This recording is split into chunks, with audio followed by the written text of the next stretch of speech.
As time unwinds, I find myself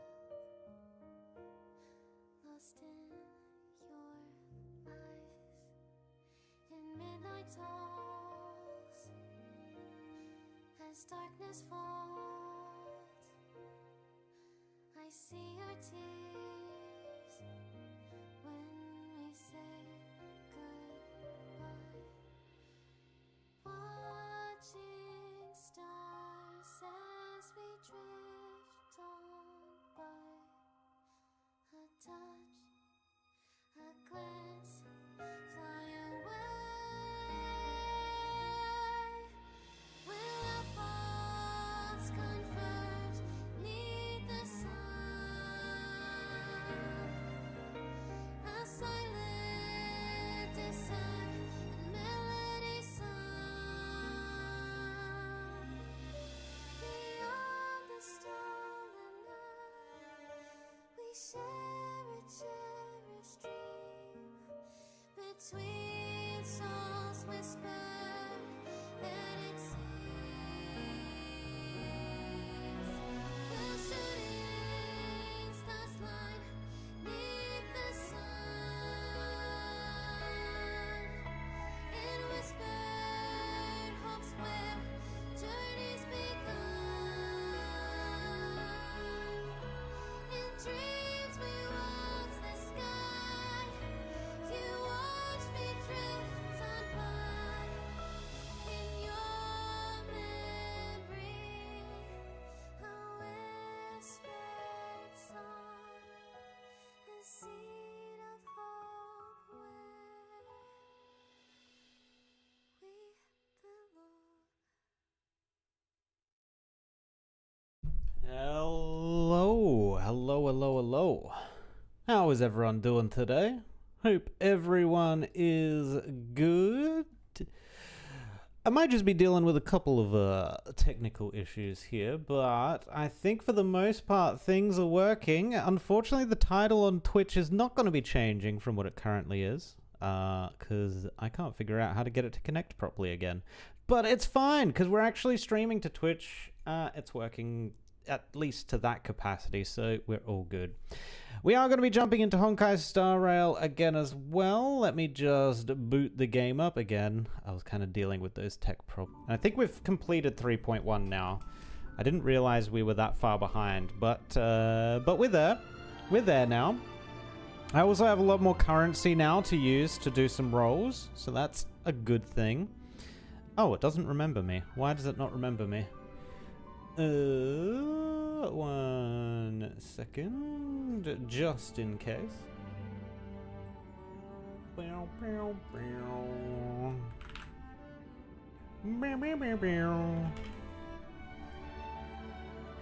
I'm hoping. Actually, I might just have to relink my OBS, like some of my panels to Twitch, because yeah, it's doing some funky things. Actually, I just realized I don't even have chat. Why do I not have chat? What the? Did OBS just like... Very interesting. Don't worry, I've got chat via something else, so we should be fine there. Whoop. It is going to be a little bit annoying, though. Hopefully the chat bot is working so the chats do merge. I did see an error come up for that as well, though, so there might be a few things I need to fix off stream, but we will press on. We shall press on. In fact, I might do this just while we're not 100% sure. Let me do that. And let me do that. Alright, there we go. Alright, that should work. I have both chats on the screen now, so that should work. Whoop. Whoop. We're logged in. Nice. I also realized there's like three YouTube videos that Hoyoverse released for Castorice. So we might give them a watch as well. Hold up. Where are they? I think this is it. Yes. So there's a couple here. I assume we should just go by when they were released. So that was 13 days ago. This was 2 weeks ago. This was 3 weeks ago. Okay, so this is probably the one we want to watch first. So let me... Boom. Mute the game. Let's get a browser going on here. What is this called? That. Okay. Boom. Boom. Alright, let's give this a watch here. So this is the animated short, The Long Night of Serenity. This I have not watched yet, and there's 2 more that you can see up here. The Golden Epic PV and the Castorice trailer. So we've got a couple of things to watch here, because yeah, I forgot to do it yesterday, and it's a great time to do it now, because we're about to hit 3.2, unlike yesterday's 3.1. But yeah, let's get the volume up, and let's give this a watch. I don't want to die. Please, I fucking you just let me go. I don't want to die, please. I don't want mercy like this. Just let me go. I need him. I don't. Oh, damn. I assume she's kind of acted like the executioner, right? I hate these icy hands.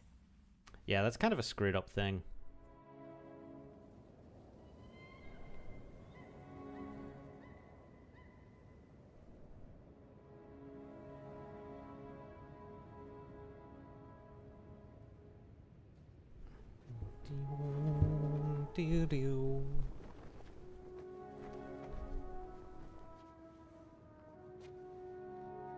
Wait, she's super young here? She looks super young. Her head's massive.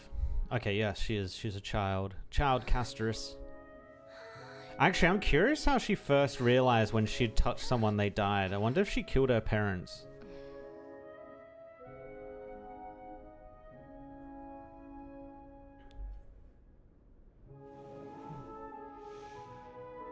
Get it over with. End its suffering.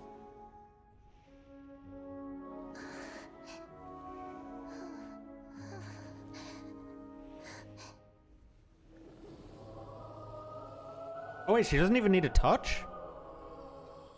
What? The Reaper has blessed your hands. Only you can grant them peace. Okay, yeah, this is actually really screwed up. Poor Castorice.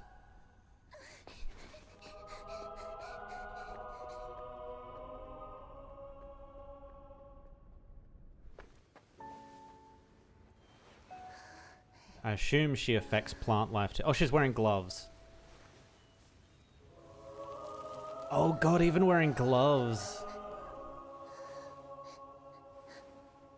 Oh, because that was something I was curious about. Walk alongside it. Whether she could just be like rugged up completely and still be able to touch someone, but nope, apparently not. Oh no, is she gonna kill her? By accident? Oh, that's cute.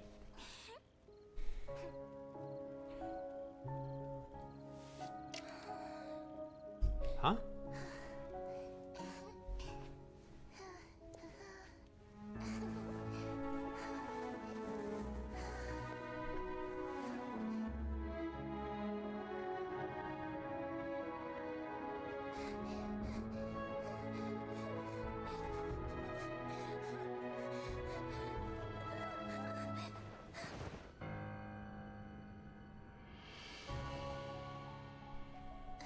What's she doing?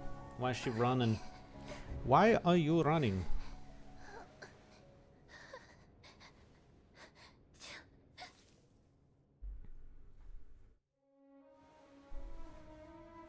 Modern day Cass.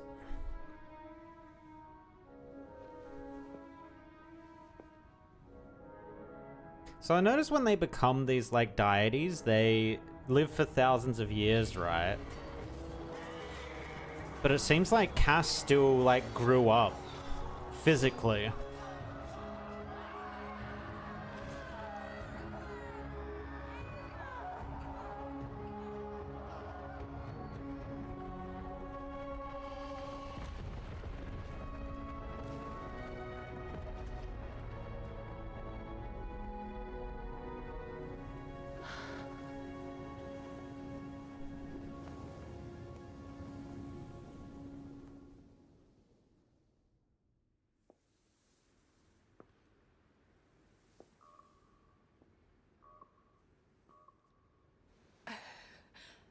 Is that you, Castorice?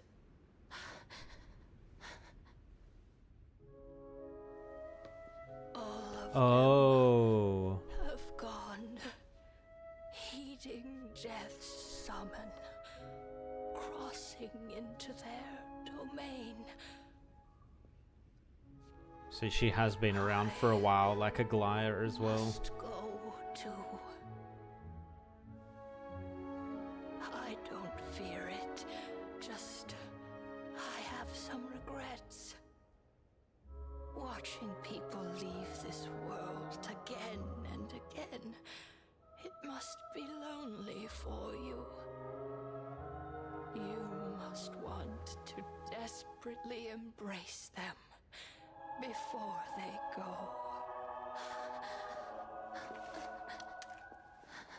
I can't. These hands, they're too cold.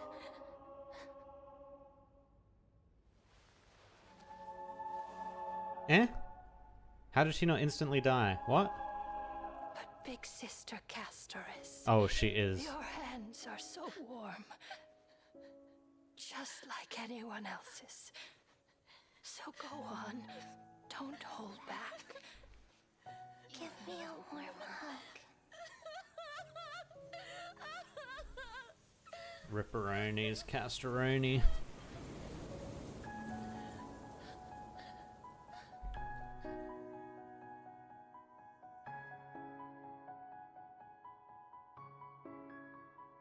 Notice they're doing this kind of artwork a lot lately. I wonder if they've got a new artist that's pitched this idea to them, or they're just going in this direction now.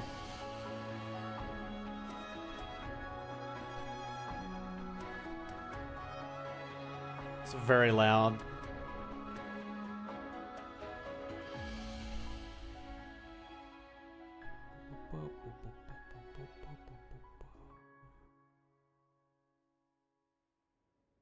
And now she's all alone. Although she's not completely alone, right? She still has, she has the others, the other immortals, essentially. Can hands like these really be warm? So her prophecy is eventually she will be able to feel the warmth, right? But then immediately after she is separated from everyone. Which is interesting wording that they said separate. Dear. Because they made a thing about Castorice saying separation and death are the faces of the same coin, or the sides of the same coin. So maybe it doesn't mean that Cass will die, it just means... Well, in Tribios's case, the separation was separation into 1,000 different versions of herself. So maybe separation will be 2 Castorices? One that is the Reaper, that looks after the underworld, and a semi-normal Castorice? Or maybe a Reaper that walks on the surface Castorice? I don't know, that'll be interesting how that plays out. But yeah, oof. Using the kid as a way is basically euthanasia for the old and the elderly, the sick, and especially for animals as well. That is scuffed, bro. That is scuffed. Don't do that. It's bad. 2 weeks ago. Alright, Golden Epic PV. Life awakens from the night.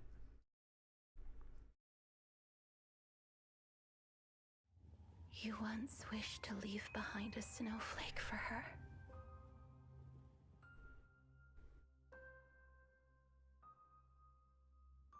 But your hands didn't know how to draw the shape of life. Okay, so we're picking up kind of where we left off. Lasts for but a moment, but the cold is endless. Like how your death-worshipping hometown now sleeps soundly in the blizzard of the long night. Oh, because they all died? Oofed. Like how the ocean, haunted by trickery, stirred up stormy waves. What? The sky pierced blind by their lightning spear, spilled blood and tears. The titans who suffocated Oh, so that's the world strife, right? will also eventually enter death's embrace. You don't know why life blossoms. Only because the butterfly of the nether realm has already landed on the searching black tide, on the bloodthirsty blade. On your fingertips. I are death.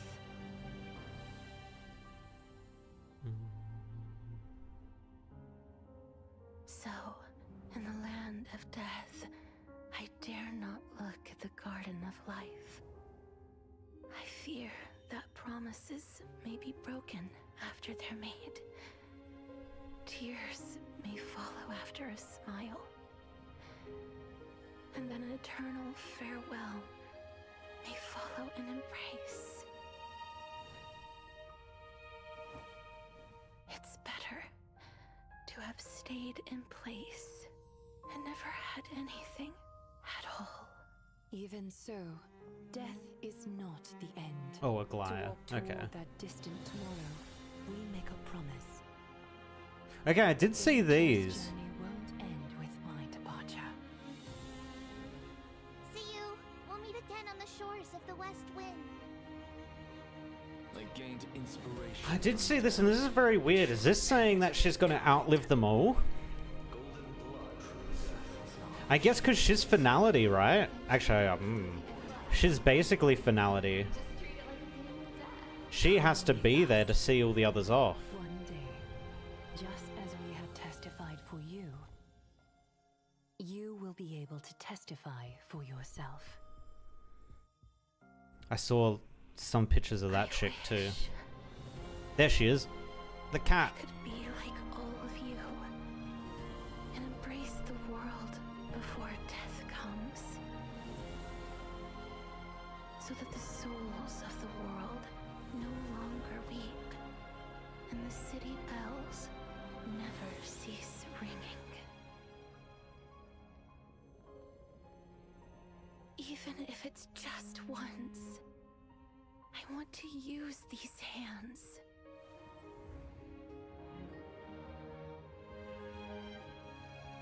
To give a wilted flower new life.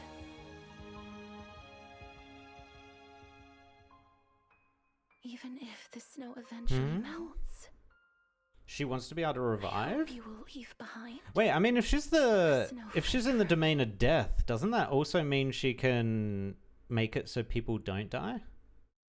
I mean, she probably doesn't know how to do that yet, but I mean, that's a possibility, right? That she can be like, no, I pull that soul back. Kind of like Mighty, right? Very interesting. So yeah, I'm not sure if that's a future seeing thing or she thinks she's going to be the last one remaining, because as we saw in the previous cinematic, she was losing all her village all died, and then finally her friend that reached out to her finally died. So she's probably bringing a little bit of that trauma to the other I keep forgetting the name, not gods but the ones under it, to the Aglayas and all them. She's probably bringing that along and just imagining that she's going to outlive all of them. Yeah, I don't think that'll actually happen. But, I mean, we're starting to play with time, and when you start playing with time, things start to get a little bit funky, so... Who knows, man? Who knows? Why are there spears in Mighty's back? Because as we've learned, Mighty's 10th vertebrae is weak. Yeah, it's going to be interesting. The thing that's going to cheapen this a little bit, and the same thing kind of happened with the Marvel Cinematic Universe as well when they started messing with time, is that you can have someone die, but once you introduce, well, maybe we can go back in time and we can save them, that kind of ruins it. It kind of ruins it. unless you put a price, you have to put a price on the time traveling bullshittery. You need to put something on it, otherwise you can just go back and bring people back all the time. It's kind of dumb. So I hope they don't go down that route. I hope they deal with the time stuff really well. So far they haven't shown... Oh, well, actually, they kind of have shown that we can have a direct impact, because I think the stuff with Trivios, I'm pretty sure we're Orynyx. I'm pretty damn sure that we are actually Orynyx in that situation, and we were actually helping Trivios escape and survive. Yeah. Yeah, I don't know. We'll see. I hope they do it well. Dealing with time is always a nightmare, though. Good luck to them. And this is the final one. Castorice trailer, Epitaph. So I think this is the full-blown actual character trailer. So think Acheron trailer and all that. So let's see what this one is. Turn that volume down, because they've been very loud lately, and I'm not sure why. But here we go. Funeral 406. The cabinets are overflowing with the unclaimed possessions of the dead. Oh, she keeps all In that stuff? silence, I sift through the memories of the departed, as if they are my own. Funeral 562. I dreamed of a sea of flowers and a racing river coursing through it. Yet, all I can do is ferry the souls of the dead to the other side. Funeral 674. The war rages on, and death surges like a dark wave, chasing all who live. My only choice is to run with all I have, until...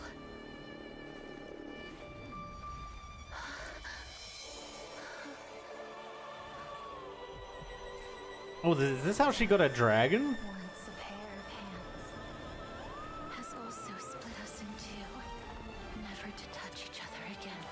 This journey has been so endless, so senseless. Yet even on the cold shore will still be the scent of flowers.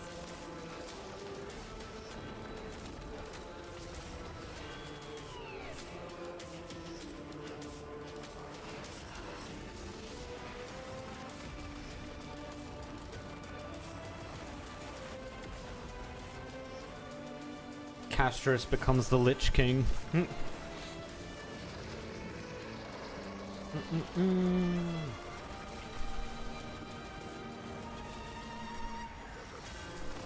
So the interesting thing here is the dragon seems to live in a different plane of existence almost.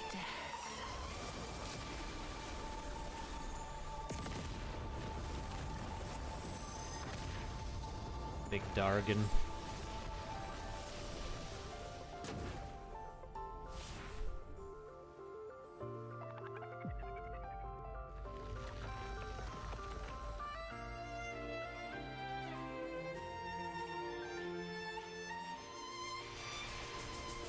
Huh? Who's the other one?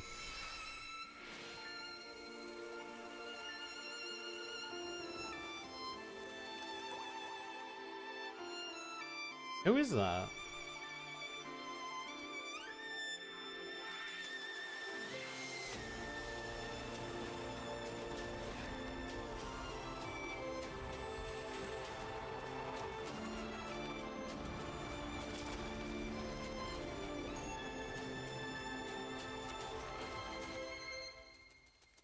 Wait, is that saying she had a twin? Hold on, what? Don't forget. Don't forget. What? Okay, that's kind of interesting. What? Okay, so two very interesting things here is the other person she's with. Hold on, let me see if I can find it. Yeah, here. Who dis? Also in purple. Wait, isn't it just her? I think it is. I think it's just her, but before... Huh. Interesting. But then they showed like the twin thing. Hold on. Where was the twin thing?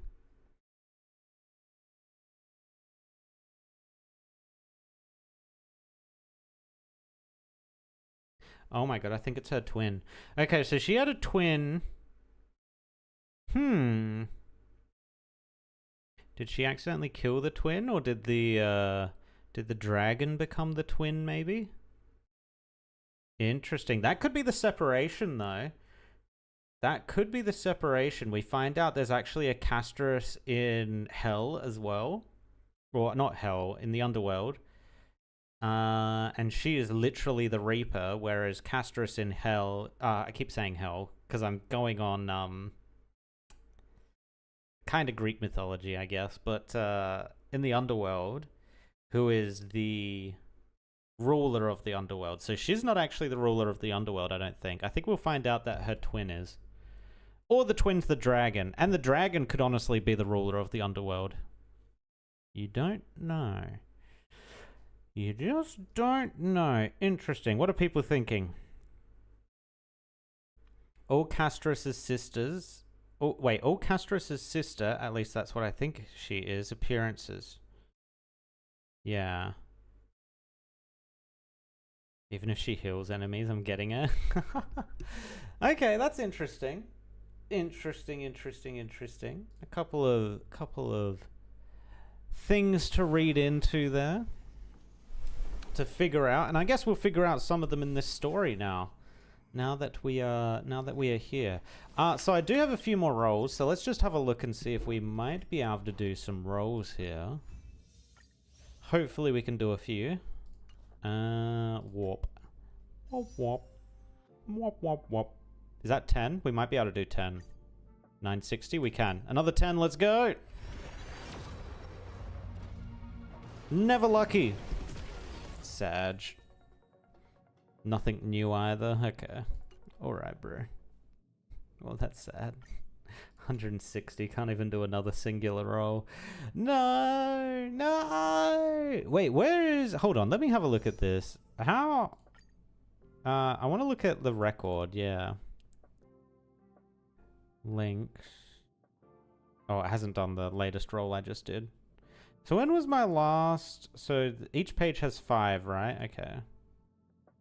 So where is my last gold?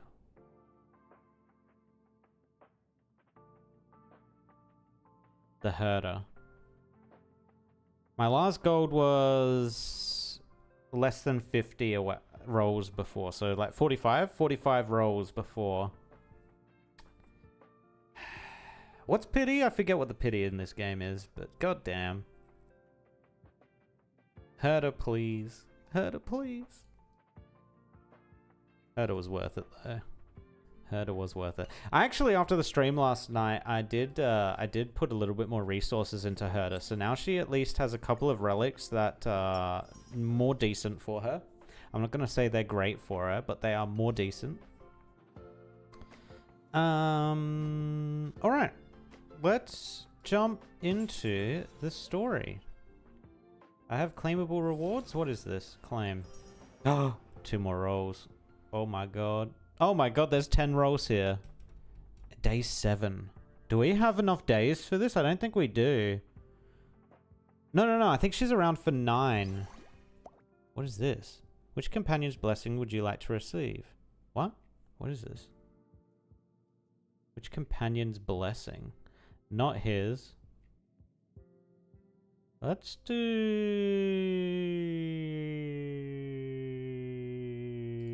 Silverworth. Why not? The conductor is sure they'll answer. You will receive a letter and gifts after 4 days. Oh, wait. Are they all different gifts? Oh, maybe I should have... Hold on. Reselect. Oh, no. The gifts are all the same. Okay, cool. I choose Silverwolf. Okay, so... Yeah, I think there's 9 days left on the warp, I think. Hold on, let me go to the warp. Make sure there's 9 days. 8 days, I assume now. Yeah, 8 days. Cool. Okay, so no, we do have time. Sick. 666. So that's another 10 rolls we got there, basically. Cool. I'm using them now. Nothing. Another one. Ah, nothing. Absolutely nothing. Hey Tora, how's it going? What's up, what's up, what's up? Alright, so we're probably gonna be down to the wire on getting Castorice. So that is unfortunate because I kinda wanted to play her during this this campaign. But oh well. Oh well. Spindle laboring the weave. I still don't know if this is part of 3.1 or 3.2. I'm still not 100%. Teleport me. I am good, thank you for asking. We just watched all the trailers for Castorice. Still can't believe they made her basically the euthanasia person. That was kinda screwed up. Wait, what? It speaks? Oh, now it's gonna be silent? Oh my god, she has two of them! More and more species are disappearing. Oh, it's just saying a woo, a woo, a woo. Okay. Alright. Oh, I think this is still 2.1 actually. 3.1. Tribiosis' memory has unveiled the very first prophecy. All shall bid farewell to one, and that person alone will witness the miracle. Such is the will of fate. So they actually note the miracle as being the Era Nova. I don't think I've heard that said before. Era Nova. If I take on Orynyx's trial, will the prophecy come to pass for me as well? Regardless, I must give Aglaia my answer.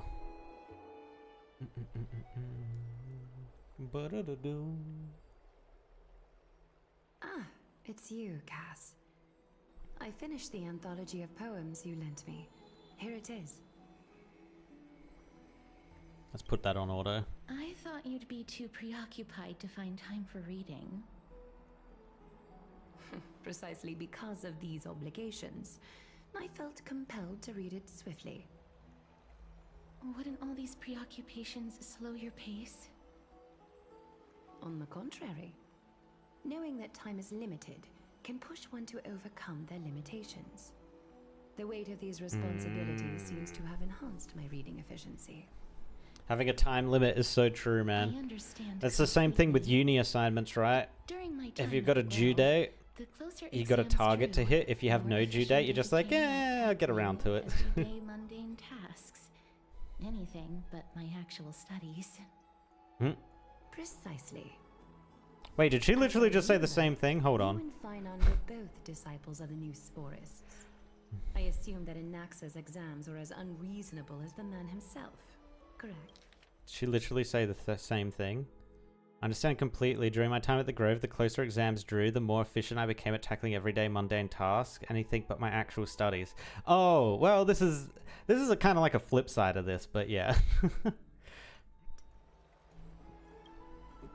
The courses Professor Anaxa taught were Introduction to Alchemy and History of Mythology. And to be perfectly honest, those two courses... Yeah, you were just always do it in the last day, greatest yeah. nightmares. Exactly right. The history of mythology taught by the blasphemous great performer himself. I can imagine their fear. And then the next day you rock up to uni to hand it in, and you haven't Students slept, would so often you're like a rush to the shell of podium yourself. during class to challenge him on those blasphemous ideas. May I ask, Lady Aglaia, has your relationship with Professor Anaxa always been like this? He openly dismisses people's faith and questions the very justification of the flames. You know what's interesting about Anaxa?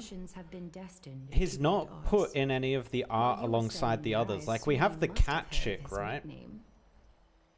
A Dromus draped in finery? We've As seen I the new said, character this nickname is with the more hood an with insult cat to the ears, but we class. haven't seen Anaxa with that group, which is an interesting decision. Despite his insufferable arrogance, I do hold a certain respect for his nature as a scholar. To remain true to his principles, he is unafraid to stand opposed to the world, and that requires considerable resolve. Anaxagoras' life is almost like a satire, As a Chrysos heir, he refuses to heed the prophecy, while he disrespects the gods. The gods have chosen him. He was indeed chosen by Circes. Was it really chosen, or was it like, I need someone to hold up in? The golden thread is quivering. I sense there's more to this exchange than idle chatter. With all due respect, I'd like to know what you plan to do with him. In light of his assistance in the battle against the Flame Reaver, I am willing to grant him some time to find a way to remove the core flame. However, So he if Anasa doesn't decides want to make it? any move that places us in danger, I will not hesitate to take extreme measures. Just as I feared. The Flame Chase journey is the destined path for the Chrysos heirs. Yet he now seems more like an empty shell. Given his strong sense of self-respect, I trust that Anaxagoras will make the right decision. Still, I can't help but hope for another possibility. Okay, so that's probably why he's not there. I think he's Perhaps giving it Anasa up. will He's also giving up the overcome his power. limitations, now that he knows time is limited. I understand your stance. Let's continue this discussion another time. But now, let's greet our guest. Is it me? You're here. Yep. Don't me, Does this Aglaia. mean you're ready to take on Orynyx's trial? Yes, make me the god of time. We are ready, Mem and me. It seems that this sacred beast is just as indispensable, given their intricate ties to the Titan. Love how she calls it a beast, and it's like literally like Mem. deliberately designed to be the cutest thing ever. Surrendering the core flame is a Chrysos heir's duty. Your selfless assistance is deeply appreciated. However, I urge you to carefully consider the risks of accepting the trial. Becoming a demigod means forsaking your humanity.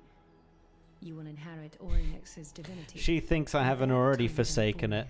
Bro, I'm more Stellaron than human at this point. From that point onward, your fate will be forever intertwined with ours, never to be separated again, until the end of Genesis.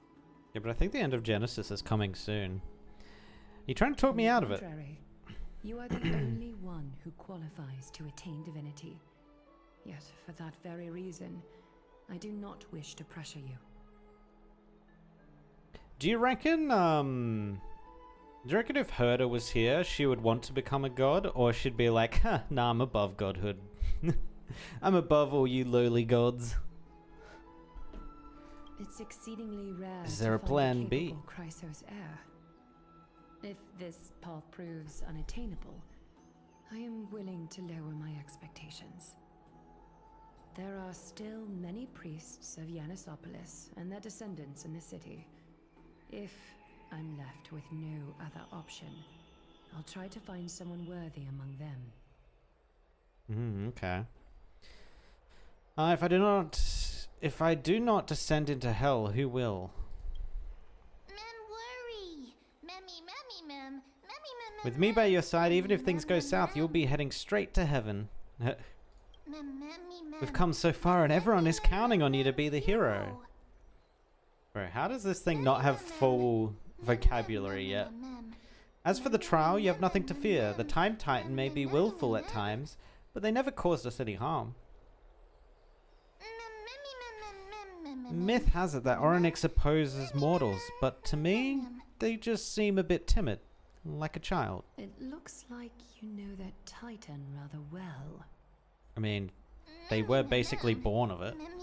Oddly enough, I don't remember ever meeting them, but the moment I saw Serp, Orynyx's memories were already in my head. This is what I'm telling you, man! This is what I'm telling you! Orynyx is not actually Orynyx. I think Orynyx is just Stella. I don't think there ever was an Orynyx. I think we literally just passed on our power down to ourselves. I guess we had to originally get that power, so I guess that's going to be kind of interesting how we get that. But it feels like a lot of the things we're running into is Stella doing time god things. And we just think it's Orynyx.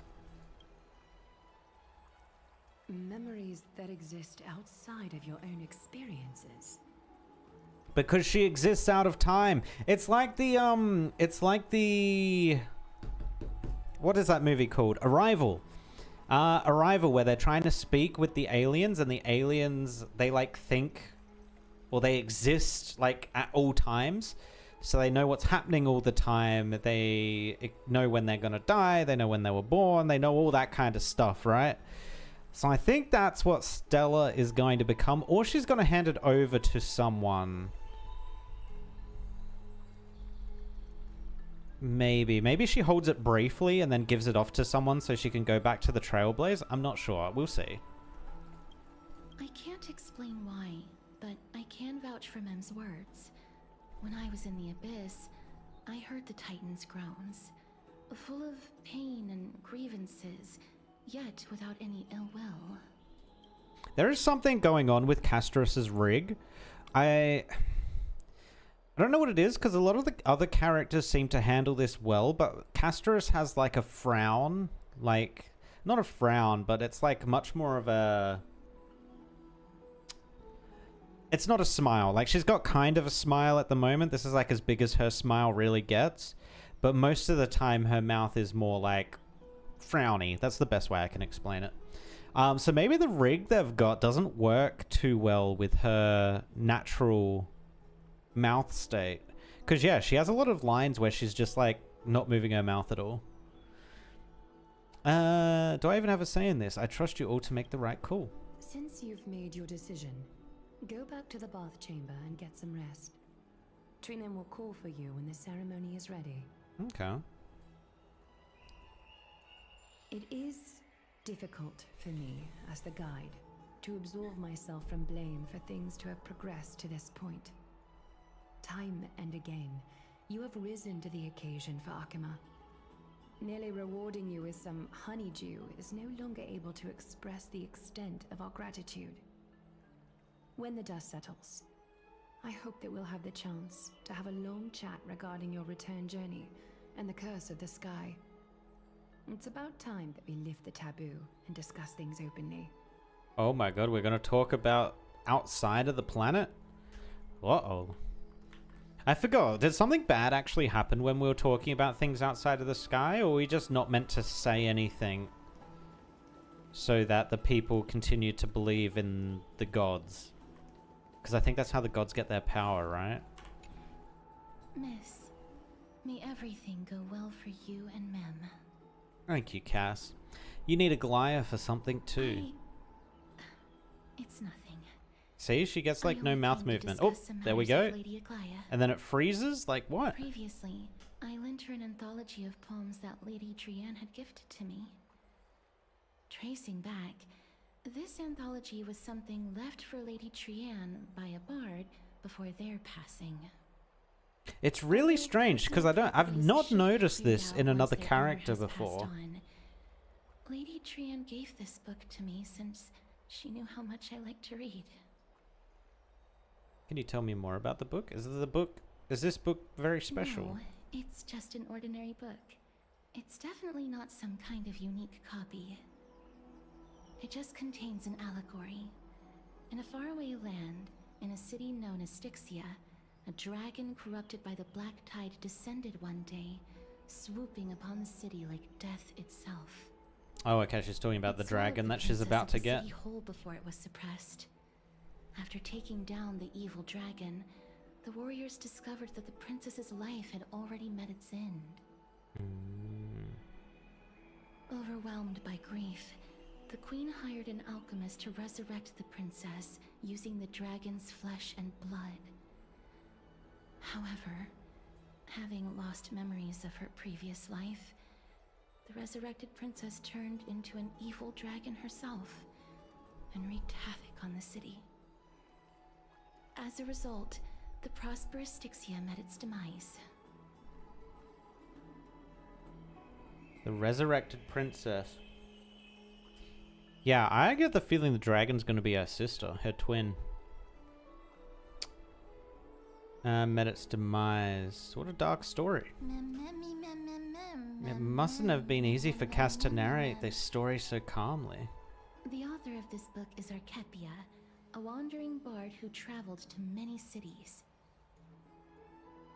Among the things she left behind are poems, dictionaries, and many tragicomedy scripts. She even clearly underlined and took notes in books that covered myths with her elegant handwriting. While flipping through these books, I felt like I was afforded a glimpse into the life of Archepia. It felt just like I was traveling with someone that I'd never met before.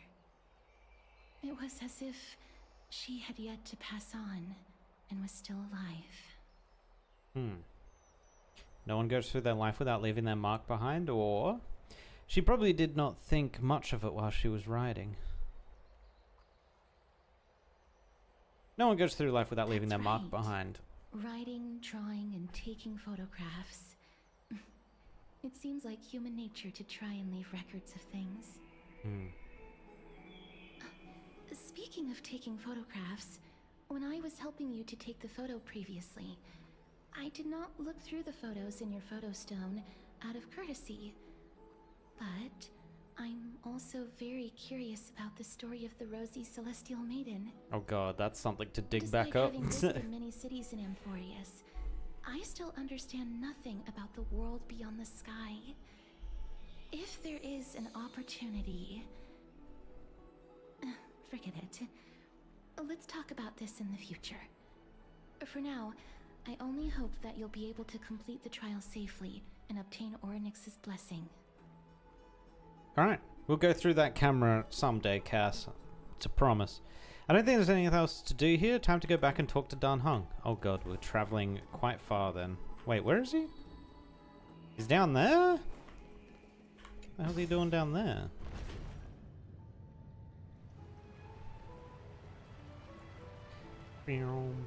Actually, I might be able to TP to him. Where is he?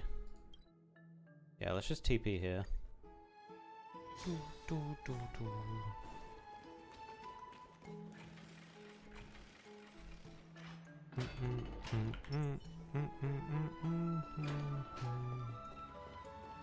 No finance here. Citizens Assembly. Oh, partner, you're back just in time. This is something that the both of you should probably know. Hit me. Some good news? Good news? I wouldn't call it that. So bad news? Do you remember the Council of Elders that was on our heels previously? It seems like they've made their move. Oh? What did they do? Some background information for you. The Council of Elders is an authoritative body in Amphorius, made up of different city representatives. They hold legislative power over the Holy City, and are in charge of presiding over the Citizens' Assembly held once every few years. Yeah, see, Finan's This is the most animation is like important social fine. event of Akima. It is highly influential, and can even affect what happens to the Flame Chase journey.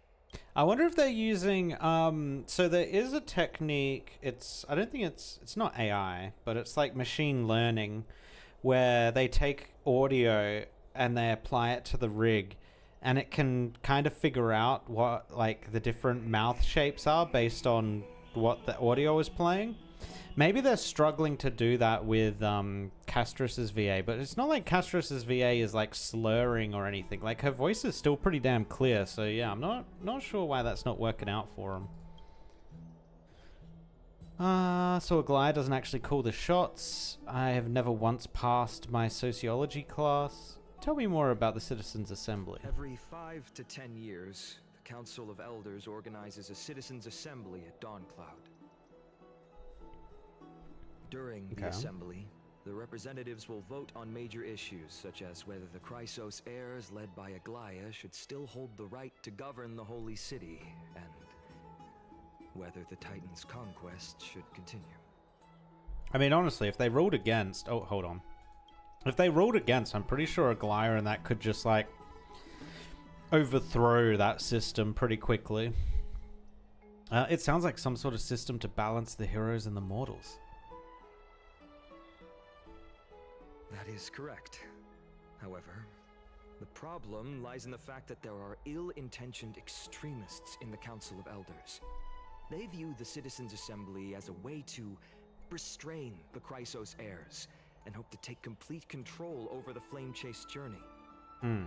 We can refer to them as the opposition.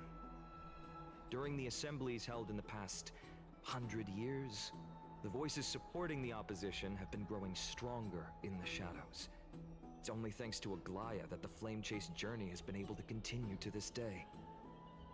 The Citizens' Assembly is just around the corner, but this time, there seems to be a new variable to the situation. Is it us? Is it Mem? Me? I'm throwing you under the bus, Mem. An interesting train of thought, but the Council of Elders has another target in mind. Me. I'm afraid that the Council of Elders might want to take advantage of Professor Anaxa. Oh, okay. Aglaya will surely take back Circe's core flame. Yeah. But with Anaxa's current condition, it's so unique that nobody knows how taking the core flame away from him will affect him. He has always been someone that is only concerned about his own research. I'm certain that he must want to escape from the monitoring of the Golden Thread and protect himself. If the opposition were to offer an olive branch at this time... You suspect that he might betray the Flame Chase journey and defect toward the Council of Elders? I don't think he's going to do that. I haven't heard anything from him that would suggest that. In the prophecy, so technically it cannot be considered a betrayal. However, he has taught many Chrysos heirs, and has long been considered an important ally of Akuma.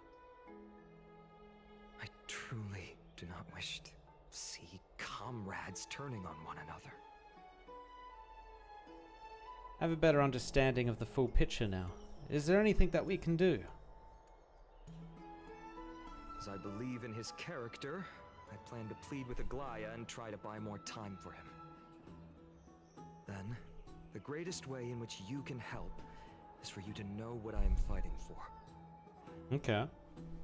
We understand. Thank you for being honest with us.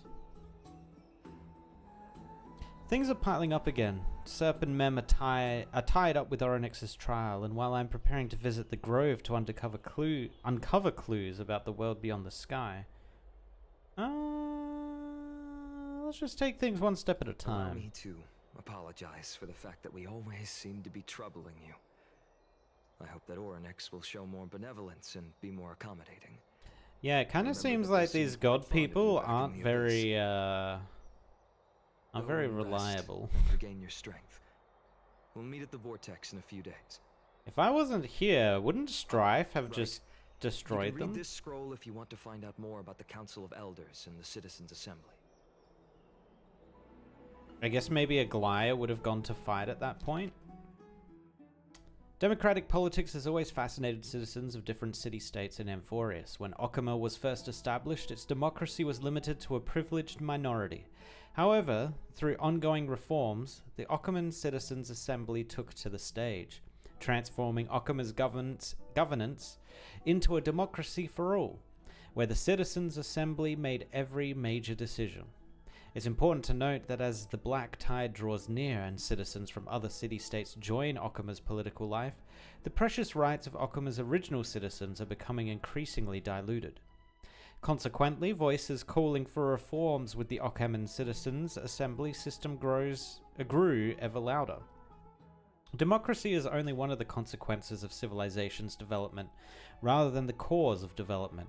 For democracy to be productive, it must appoint different rules for different societies, situations, and issues. No single rule can be optimal for all scenarios. In other words, Okuma's Citizens' Assembly system will continue to evolve as this book is written. Due to time limitations, this publication focuses only on the current Okuman Citizens' Assembly, not its future developments. Readers should bear this limitation in mind. Oh wait, this is really long. And it has an appendix? Oh my god. What the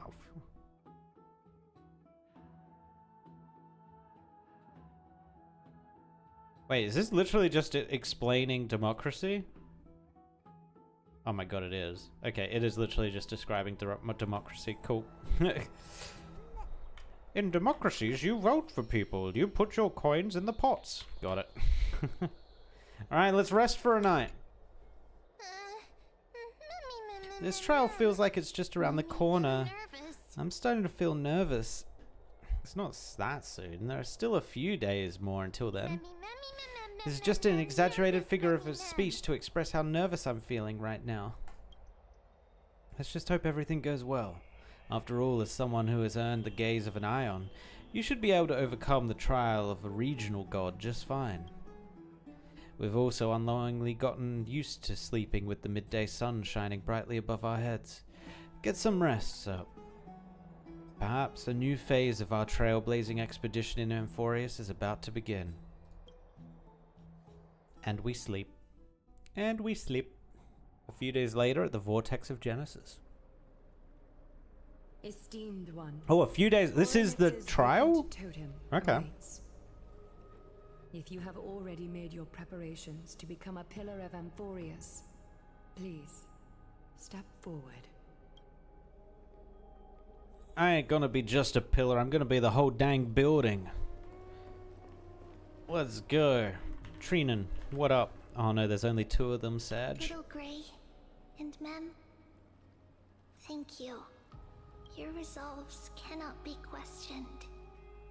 We praise your pure selflessness and courage. May Kefali light your path forward. Get ready to assume Oryx's divinity, Trailblazer. I am become God. Let's go. The divine position of Oryx has already been vacant for some time. Ah, get it, time. We can feel the space of the trial closing. As there isn't much of their soul left, we'll have to complete the ceremony before their soul completely dissipates. We got this, Mem. Let's go. Let's begin.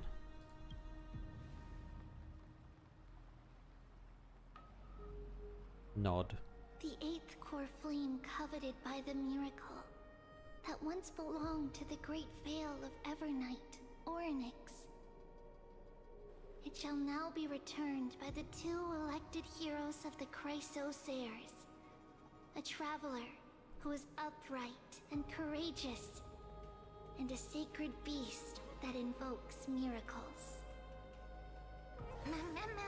It's also who for me, not that. Both of you, please, come forward. No, you are a thing.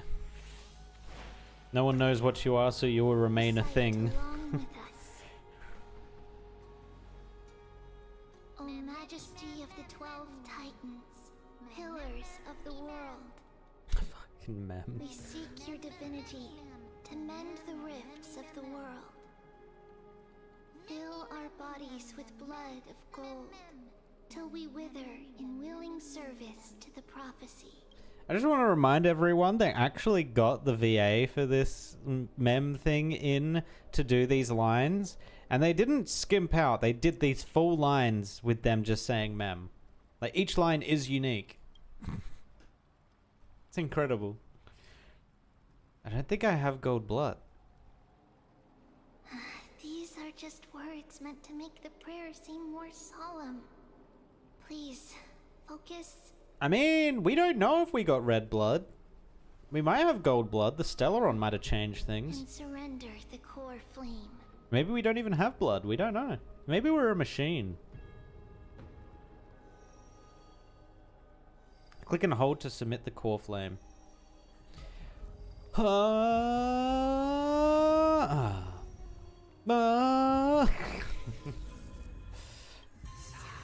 Boom. Bloop. Alright, bring it on.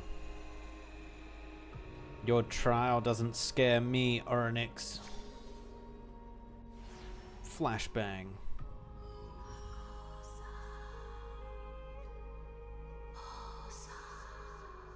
Hosa. Oryx. Their soul has been waiting for a long time. Perhaps They're also quietly waiting for the arrival of their successor. Wait for my return, my friends. Except you, Finan. The last time I heard this, things didn't turn out that well. Don't worry, Aglaya. She's tougher than I am, right? Yes. But that's not really a feat.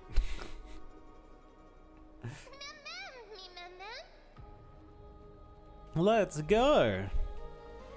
What do we actually have to do? Do we have to walk into it? Oh, we just close our eyes. Okay. And we're off. Traveler from beyond the sky, let us pray that the Titan acknowledges your worthiness. Oh, they will. Although she loves cracking jokes at inopportune times, her determination is as strong as the Chrysos heirs. She will definitely succeed.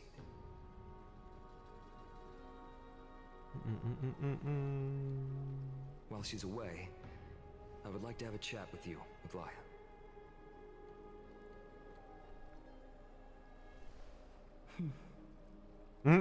Even she doesn't want to talk to him. I'm listening.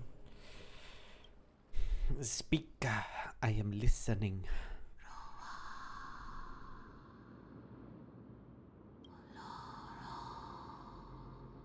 Slap, slap. Oh, Wake up. Mem's trying to wake us up. What up, bruh? How is it? How do you feel? How are you able to talk? Right? I think that it's amazing too. Testing, testing, 1, 2, 3. Testing, testing, 1, 2, 3. I have such a cute voice. It must be because of all the memories that I collected. They allowed me to grow beyond expectations. Okay. Also, listen. The words of the Titan are becoming clearer. Mother.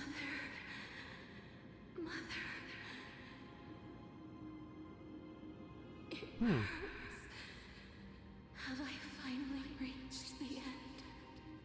Are the years of isolation coming to an end? Or next.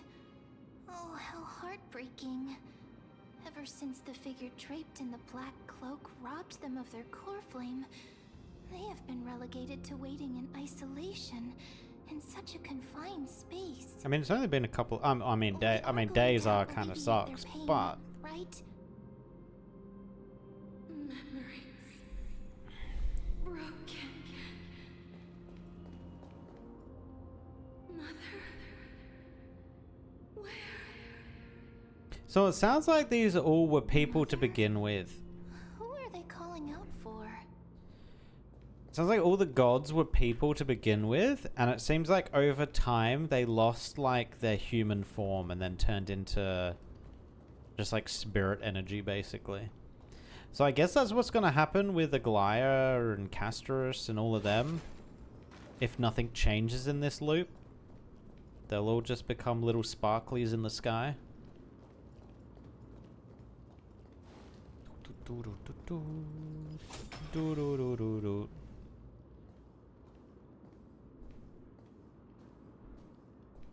You. It's you. I remember you. Oh yeah? Skyfather has gazed upon you. Skyfather, the actual sky god? Mother is calling for you. Mm-hmm. Does Skyfather refer to Fuli? Oh, now I don't understand. Okay, bruh. The Titan's words are indistinct. Each syllable emerging from the mist seemed to be cloaked in frost, symbolizing memory. The remembrance. Skyfather has chosen you. Okay. Who is your mother? Aglaya. Oh, convenient. A majestic voice pierces through the golden mist, reaching the unseen mountain walls in the distance, reflecting and returning to your ears as an echo. Within the echo, you seemingly could make out the cry of a baby. Mother is no longer responding. Okay. We've come to you because of something important. Something important. Hmm. An important matter. Yes. Orynyx, listen to me. Aren't you tired?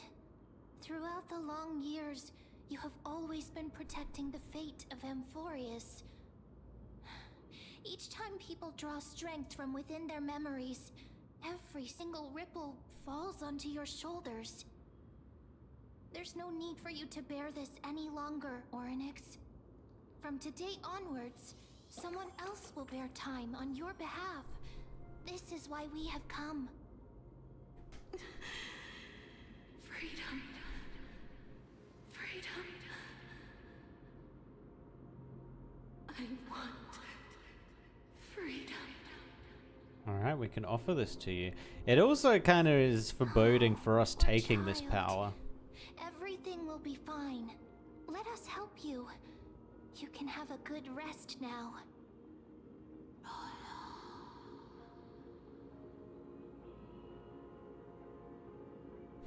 What's troubling you, big fella? I'm going for the meme.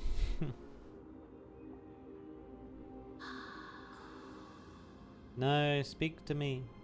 Speak to me. Potential. Yes. Strength.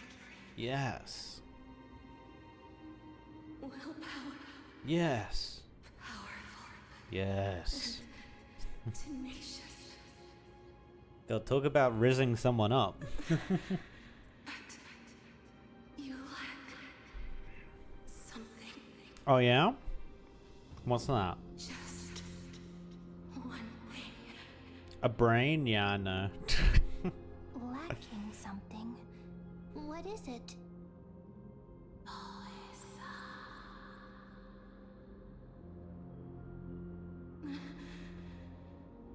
What you lack Is... is a future.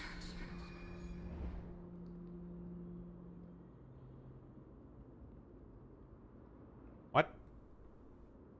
What future? Future? Traveler from the sky. You should have dissipated already. It's because the Stellaron's keeping me alive? The gaze from the Sky Father. Stabilize your form. Huh?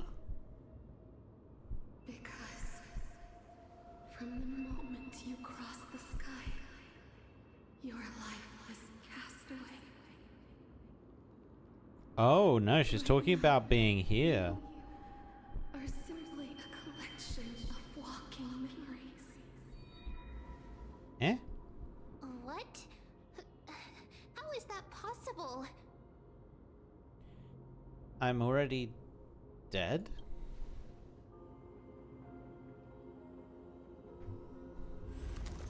Doesn't that mean Dan Heng would also technically be dead?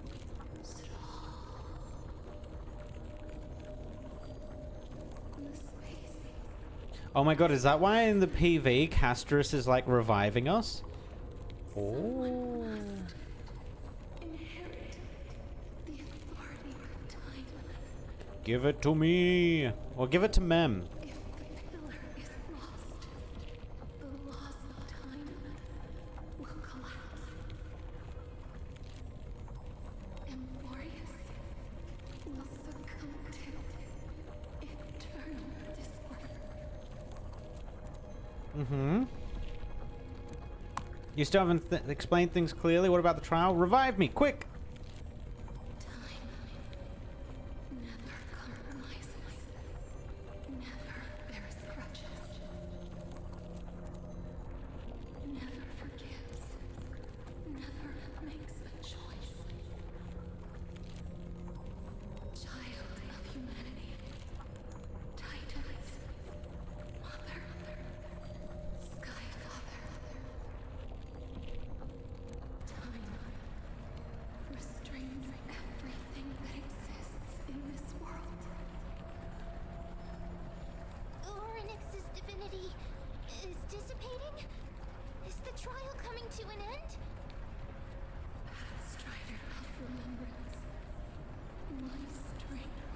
Okay, she is giving her power to us.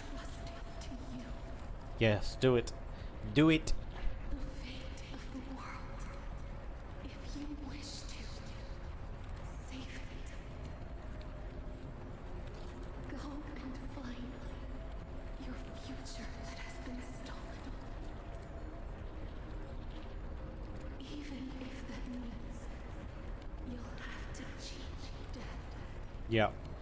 Castorice is going to have a huge play here. Hand of shadow, clasped with unyielding fingers. Before the passing of the 15 entry hours, go forth and reclaim your future. This is the true trial of time. Okay. Alright. You're finally awake. I is. I'll keep it simple. You succeeded. Orynyx has entrusted you with their divinity. Now you're no different from a demigod of Amphorius. However, Mem has told me about what happened during the trial. They're still explaining things to the others and told me to bring you back to your room to rest first. So, what's my superpower? For you to be able to say that even now, it's truly impressive. There's something that I've never told you. When we landed in Amphorius, our car was pierced by Nicodor's lance. Do you remember? Back in the ruins of the Abyss, that was what I said. Oh, this is what I said.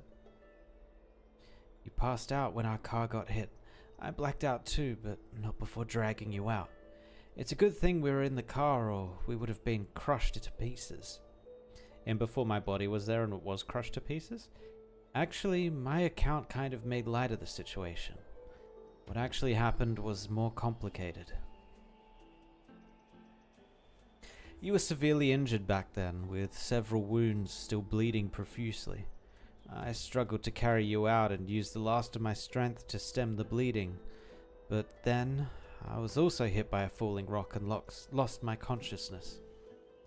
The last time I checked, you still weren't breathing, but when I regained consciousness, I saw that you were alive and full of energy, so I never brought this up again. Huh, so you were knocked unconscious by a rock? That's beside the point.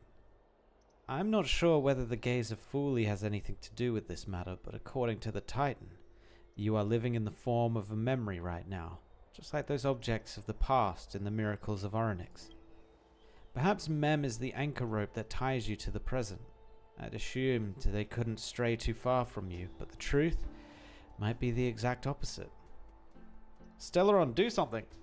For a while I also thought that the Stellaron was your life support system, but it seems like this hypothesis has been disproven. Does it mean I don't have the Stellaron with me? It's not time for us to despair yet. There must be a way to save you. Orynyx mentioned finding your stolen future and cheating death. Considering Mighty's indestructible body, it seems to suggest that there is some kind of miraculous power in Amphorius that can even reverse death. The key seems to lie with the Hand of Shadow, whose whereabouts are unknown. Hey, are you alright? Oh my god, is Mem finally gonna speak fully normally now? About Thanatos. Cass is also very concerned about the warning. She has left the vortex and returned to the garden. Shall we go and look for her? Thanatos is the Titan that Cass has always been looking for. Regardless of whether there are any clues, there's probably no one else that understands death better than her. Alright, I no longer think this character is March. Oh, right. There's something that I have to tell you. The Chrysosaurs already know everything that has happened to you. Okay. I was too worried, so I told them everything. Please don't hate me, okay?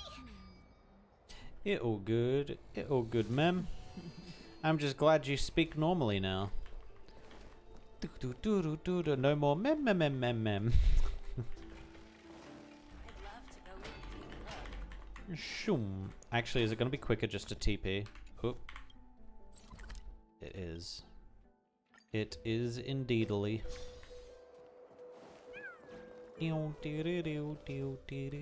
Miss, I'm right here. That's why we didn't die when we touched Cass. You hear soft steps Please coming stay closer. there and slowly turn around. Is she going to be holding my body? Uh-oh. For some reason you feel you have seen this scene before. Uh-oh. You want to turn your head, but you glimpse a dash of purple brushing past your face. Then a chill seeps through your skin, spreading into your veins. Thump, thump. Your heartbeat begins to slow.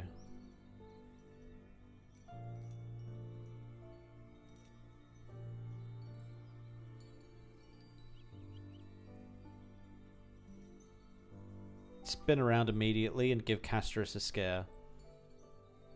In the blink of the eye, time seems to have frozen beneath that cold sensation, and you just happen to close your eyes. Oh.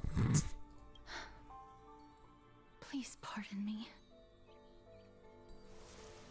A subtle fragrance of an unnamed flower fills your senses, its sweetness making you forget the need to breathe.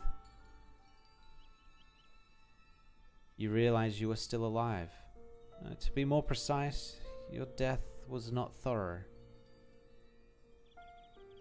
The coldness of the initial touch disperses as quickly as it came, and replacing it is the touch of fingertips and a tremble born of trepidation that originated from a certain lanky arm. Her quivering finger gently brushed against your cheek, causing a faint tickle. Just as I expected. I cannot feel anything. You have no soul. Castorice, you're shaking. At the grove, I was puzzled as to why you were not affected by my curse. I thought that it might have been the special ability of a traveler from beyond the sky. Never did I expect that this would be the true reason. Although, now that this is the reason, it does mean if we weren't already dead, she would have killed us anyway, so... So, I mean, no matter how the story really went, we were dead either ways. I'm sorry. I should have noticed that something was amiss earlier.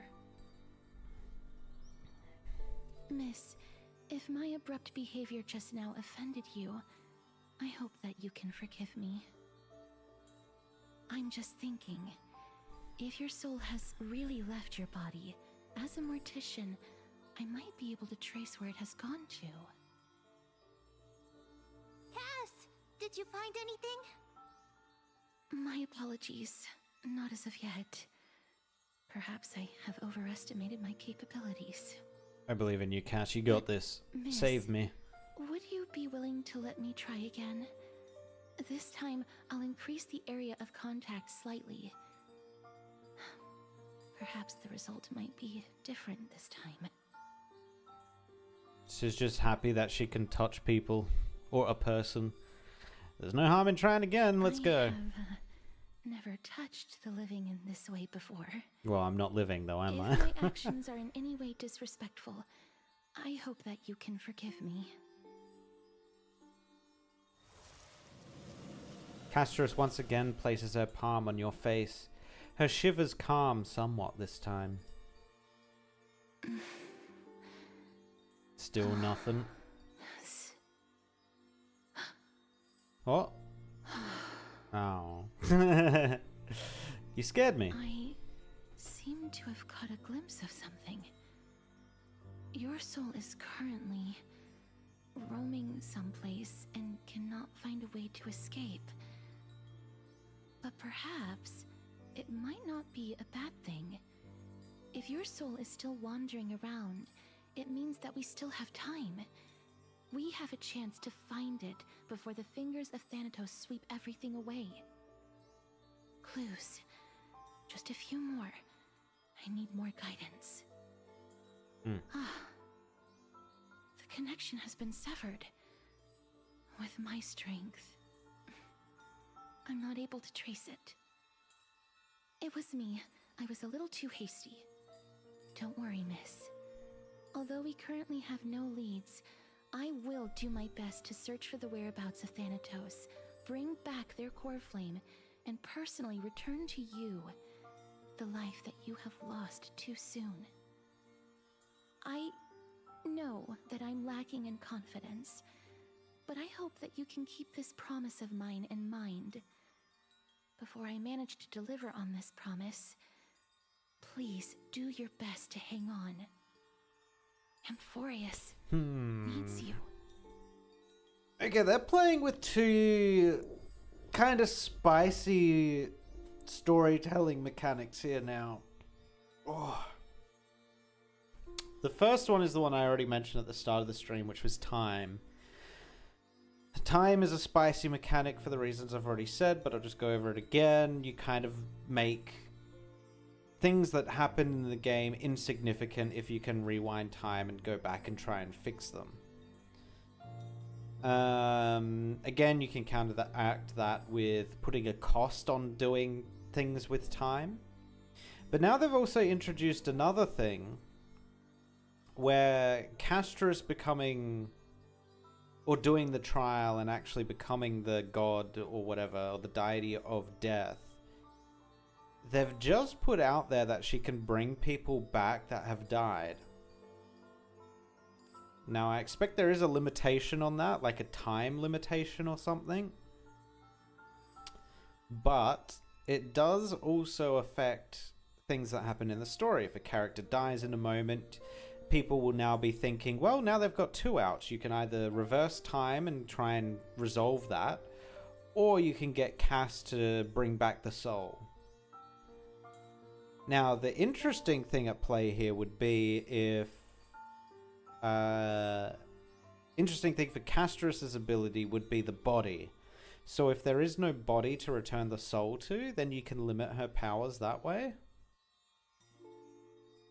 And then you say, oh, if someone gets stabbed, well, no, they can be returned to. But if someone is just eviscerated, then you can't return that to them.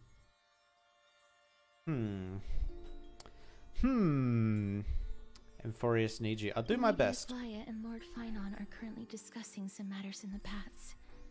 They're worried about you too. If possible, please go there and let them know that you're well. Although, I don't actually know whether your current situation can be described as well. Also, please accept this Styxian fable. Reading can help one to focus and relax. I hope that reading this can help tide you through this difficult period. Why do I get the feeling the Styxian fable is got to be important? More species are disappearing. What? I hit the button. No, come back. Oh well. Alright, so... I'm dead. Nice. Let's go. Actually, maybe she can heal us. Maybe Hyacinth can bring us back from death. Alright, where are we going? To the baths, I assume? Yeah. They're here. That partner! Hyacinth said you definitely wake up. How do you feel? Tip top. So the entire world knows about this now? She can even take the pulse of someone who's dead.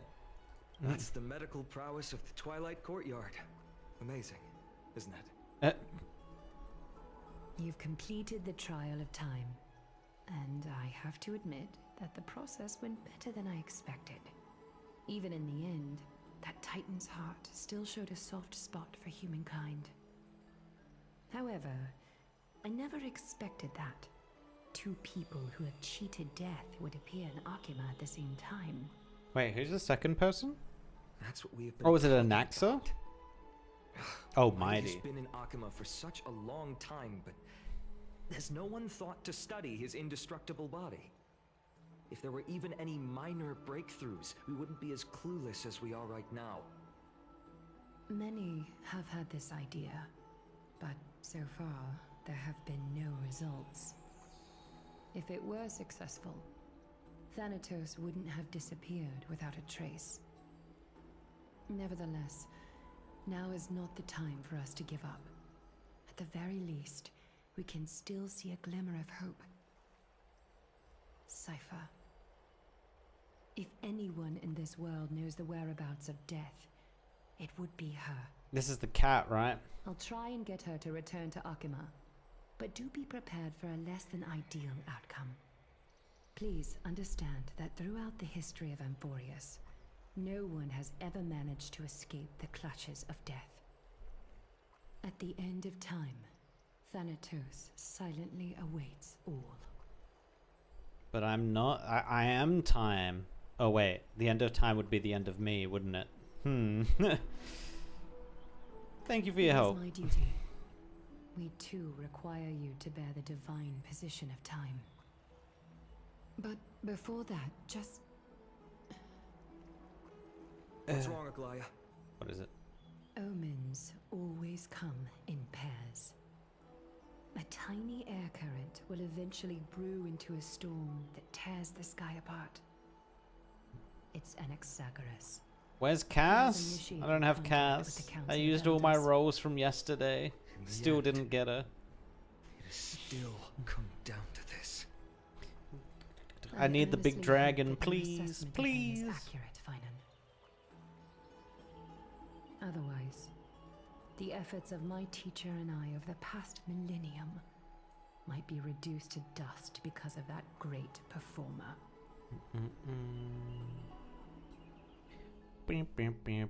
Oh, a Nax's point of view. Okay. I'm back here again. I remember this dream. This realm is covered in a silk-like fog, and the land is barren and harsh. The crowd of travelers leaves tracks everywhere. Hey! Excuse me! What is this place? Where in Amphorius are we? What? Oh no. The mutters of the traveler are in a language I'm unable to comprehend. Or perhaps they're just distracted and ignored my question. Tell me, which Titan reigns over this land? And how do I find them? You don't even know what she do? She tears a freaking portal, I guess. And a dragon comes out and deals huge damage.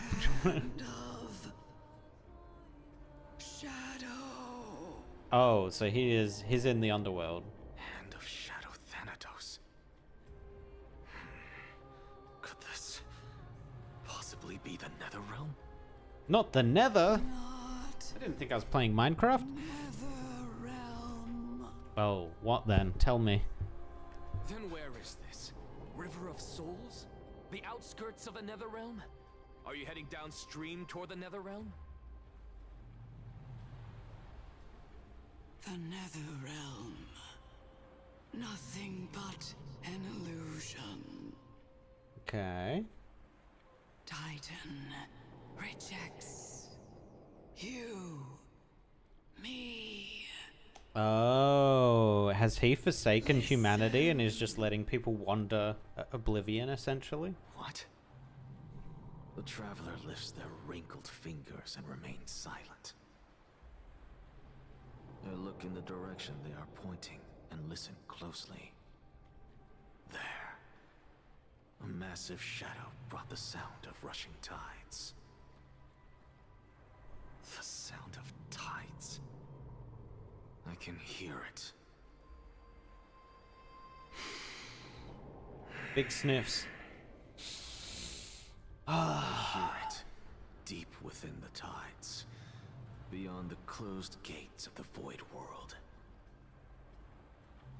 A voice. About to recount something. Oh? Child of humanity. Talking Is to a it death's Naxa? embrace you yearn for with such urgency? Oh, Oh, you have awoken. it's Cersei's talking to Welcome back him. to the mortal realm. Your consciousness is dissipating much faster than I expected. Ultimately, it seems like the Titan's core flame is incompatible with a mortal body. How much longer can my consciousness remain in the mortal realm? In my estimation, at best, you'll see 15 more entry hours. Oh, 15 more days. 15 days and nights. Okay. What is it? Are you finally It's got a starting to become fortnight. attached to the mortal world now? On the contrary, 15 days feels a little too long for solving a singular problem.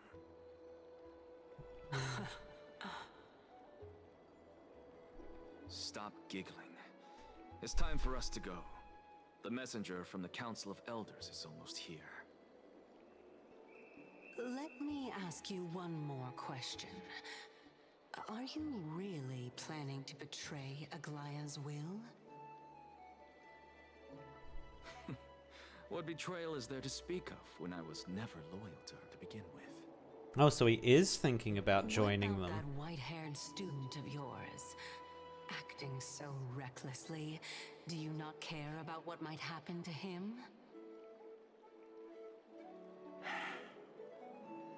There will be a price to pay for blind faith.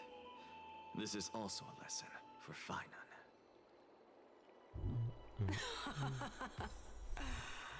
You truly are a strict teacher. Alright, Of course. where are we going? This oh. is how I've always been. Oh, we're going to talk to Aglaya? Is that what we said? Meet the Council Elders. Oh, no. Oh, I actually have to walk there. Okay. Walking? What is this? Was that one Stellar Jade?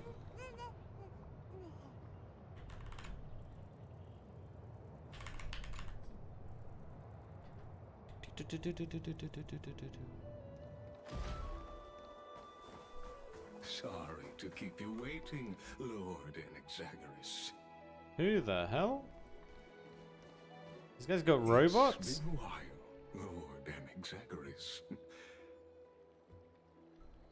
Who are you? I greet you on behalf of all the citizens of Akima and express my deepest regret about what happened at the Grove of Epiphany. It's you. I never expected that you would personally come and meet me. By carefully into Lantern above, I have come as a testament to the justice of the Council of Elders. There are anti-Catherans here? They have been a rare sight ever since the Chrysos War. Okay, so they are kind of like a different race. I extend to you my utmost respect, revered Titan. I am Lycurgus, though you may call me Lygus, holding an honorary position within the Council of Elders in Akima, and as the Theoros, I stand to protect the right of all upright citizens to express themselves freely. You can see them too? You know about us. We Oh, so other people can't see. Aglaya can probably see because of her ability with seeing, right? So she's actually blind, but she can see just as I am conscious the threads of life, whatever it is. Secretly The golden threads. Private meeting from afar. If necessary, Lord Enexagaris, I can sever the golden thread to protect your fundamental rights. The demigod should know better, for such is her station. Spare those poor threads, and just let her listen to my words. They shall serve only to unveil her own folly. May I interpret this as you having a countermeasure? I need not any plan, because she can do nothing other than petty espionage. As the Citizens' Assembly approaches, and with Orynyx's fall, any attempt to capture the core flame within me will only usher chaos and calamity. A truth she undoubtedly comprehends. While I, Anaxagoras, serving as the Grove's special envoy to Akima's Citizens' Assembly, have long known the extent of your abilities. Let's forego the formality of asserting authority, Lord Lygus. Lead the way. Very well. Surely Lady Kindness would appreciate such assertiveness in an ally.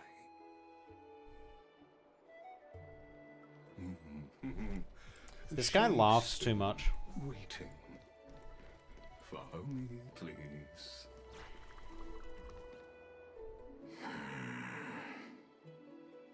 Is there something on your mind, Lord Anaxagoras? Also, the way he speaks, I Nothing don't really. trust him at all. It's just a question that I contemplate every time before I ascend to Dawncloud. For the Titans, does the falling equate to death? Ah, a pondering truly deep. Time is on our side. Do you mind sharing your reflections with me? While all living beings must ultimately face their demise, Kefali has yet to meet theirs.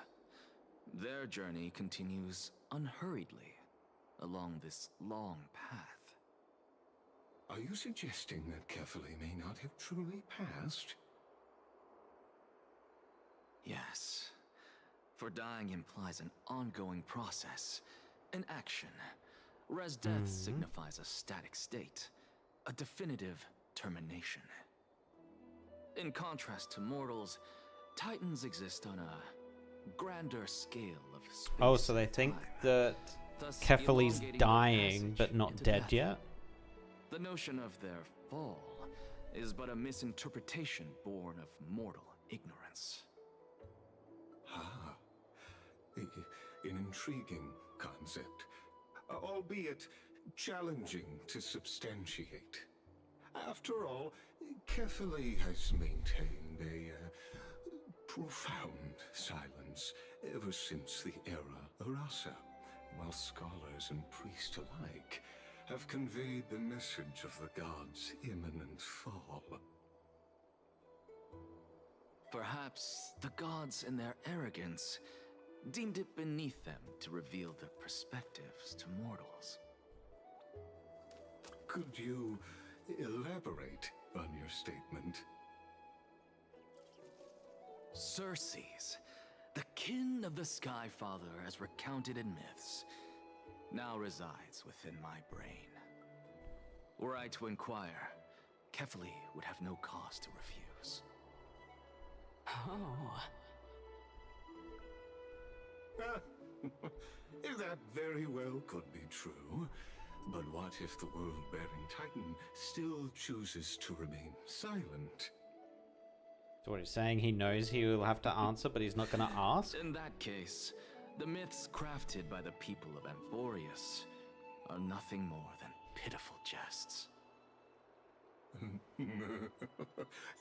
It's worth a try.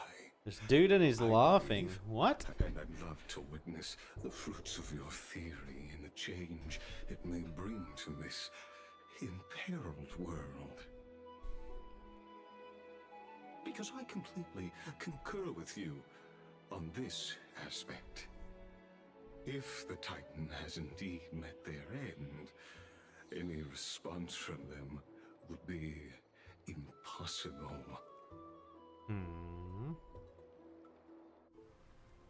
Oh, interesting.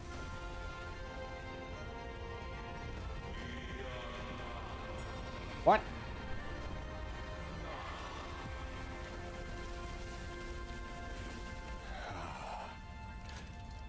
Please, Professor.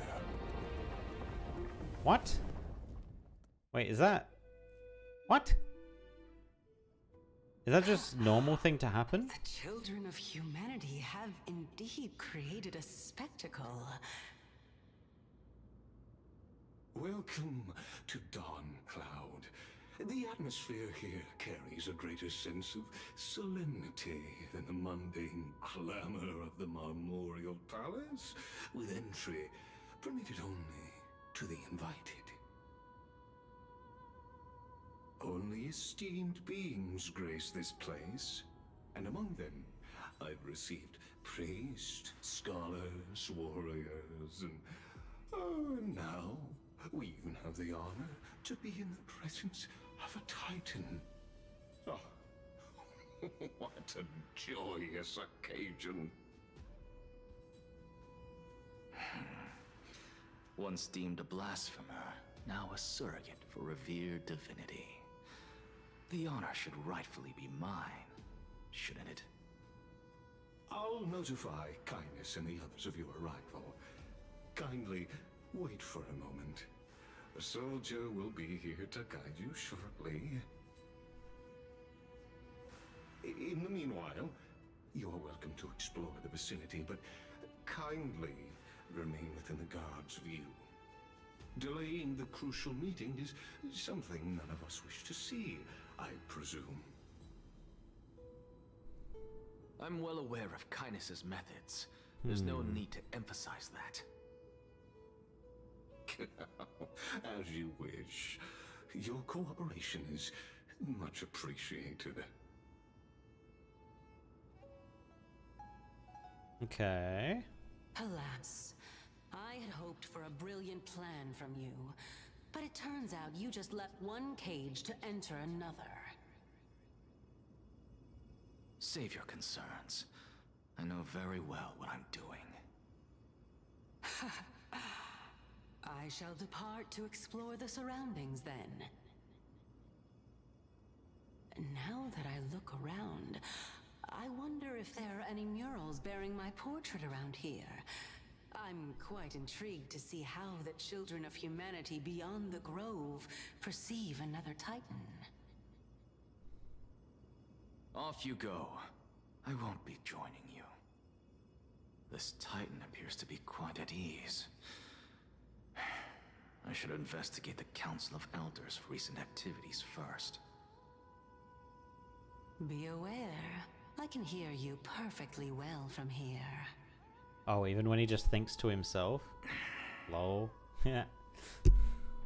You're never alone.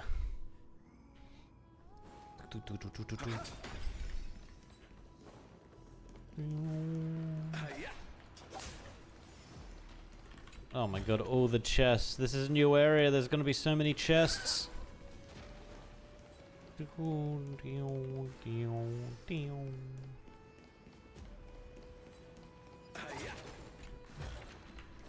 The enjoyment of collecting. Give me those sweet, sweet resources, man. Going straight into the CAS fund. Wait, I can go two ways. I can go that way or that way? Okay.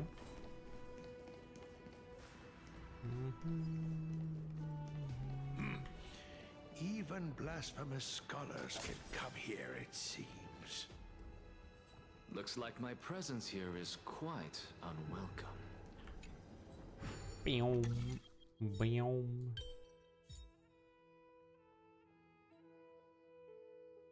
No, I don't think that's gonna work. I think it has to be like this. This and that.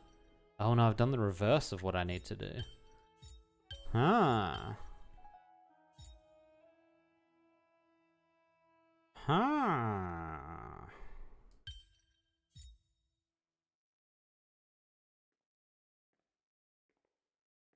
That is quite annoying. Okay. Okay, what about that? And that? That. And that. No, I've done the reverse again. Ah! What about that? And this. Aha! Hardly worth mentioning.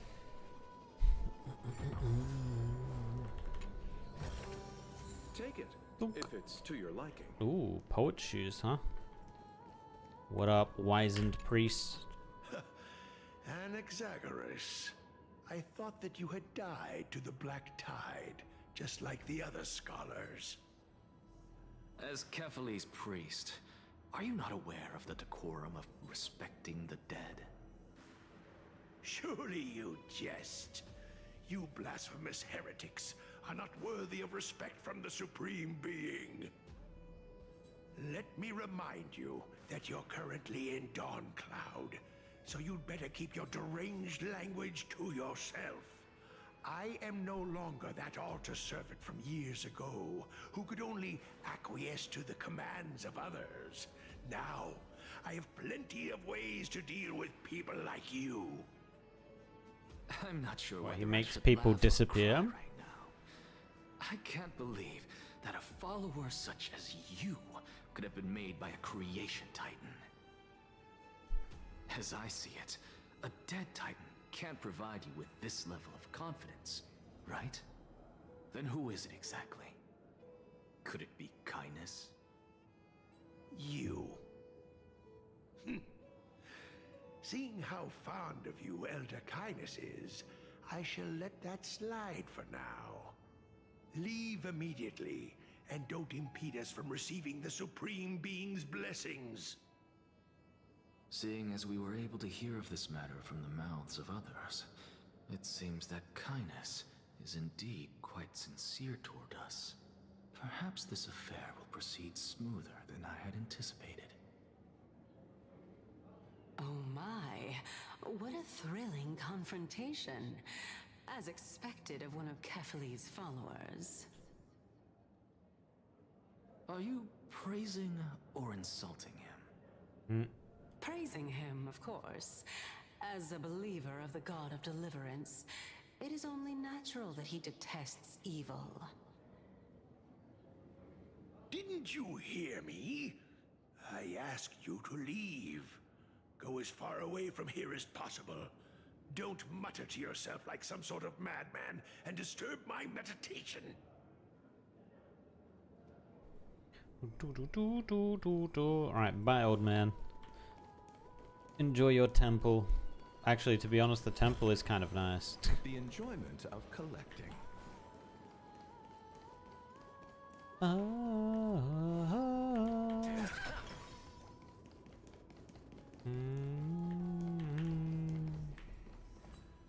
Oh god, we got more symbols to play with up there? Uh-oh.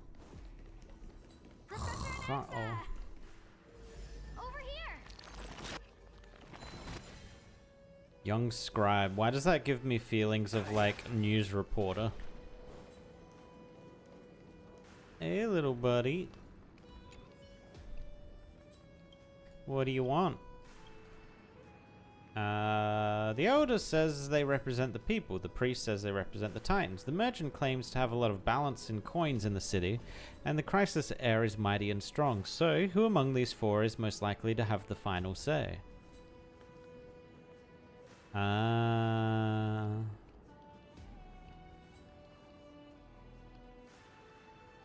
Likely the Elder. Phew, so no matter the crisis, legal legitimacy is the most important thing when taking action. Indeed, sticking to reason is what prevents disputes. Okay. Wait, did we not win that? Are we meant to douse this thing? Okay, maybe not. Puzzle time! Ooh. Okay, we need it to go onto blue. 2, 3, 4, 5, 6. Wait, he can't get to... That doesn't get him to blue though. Reset. 1, 2, 3, 4, 5, 6, 7. Oh, I screwed up. I was meant to move. Oh, fuck. Okay. Down, down, down, down, down, down, down, down, down. There we go. Perfect. Perfect.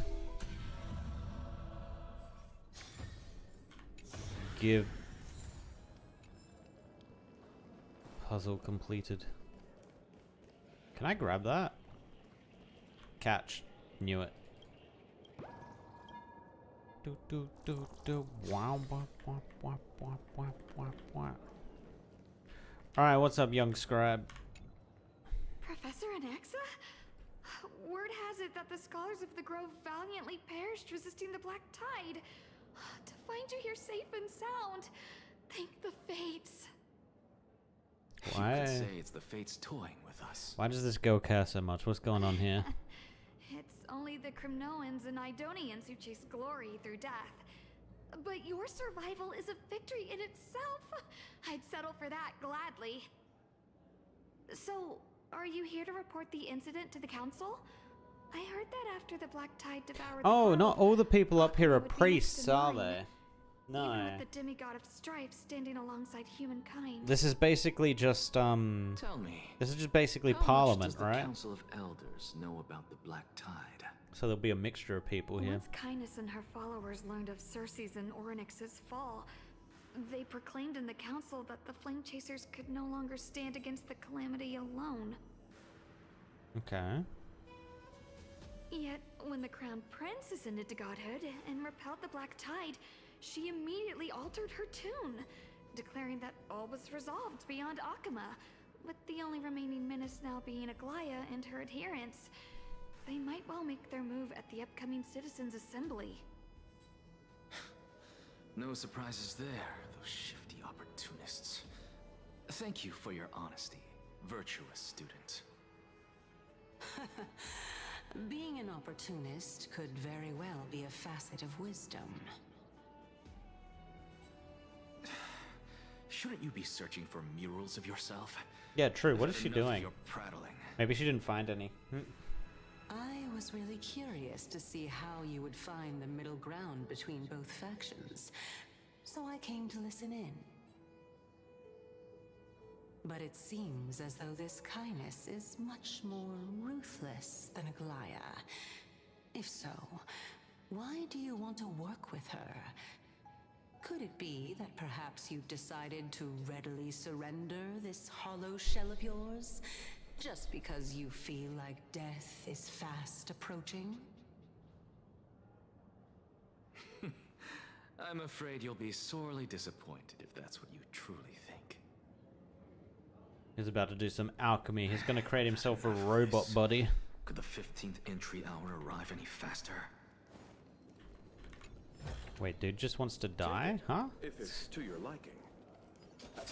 Shoom. Oh.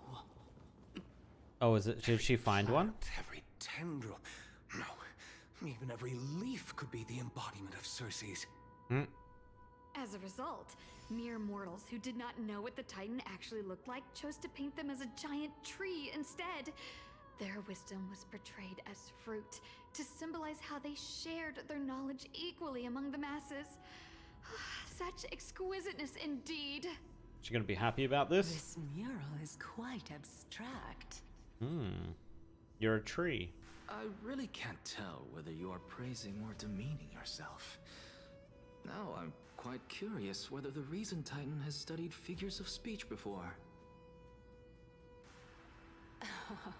Of course I find such stylistic devices interesting. For all we know, this could be the answer to the question, what exactly are we? A tree? Or symbol? I, for one, am not willing to admit that I could look this ugly. Was this the reason why you failed in your attempt to refine my soul when you were ambushed at the Grove? Since you are aware of this, why did you save me back then? From my perspective, this point alone was enough to separate you from the average person. How do two lunatics coexist in the same brain? Therefore, it seems that your journey to Dawnfloud this time is not just to seek protection. What, then, is the intention behind your actions? The entire plan is stored in my memory. So why don't you look there? Then don't mind if I do. Hmm. She disappears. 1 year old, 2 years old. Oh, she's going right back to the beginning. Oh my. Even a member of the preeminent 7 sages must hug his droma stall to sleep? How interesting. He asked for this. He asked for this. That's enough. Hmm. How unusual. Your soul is actually trembling. This must mean that behind this toy hides a secret that nobody knows, right?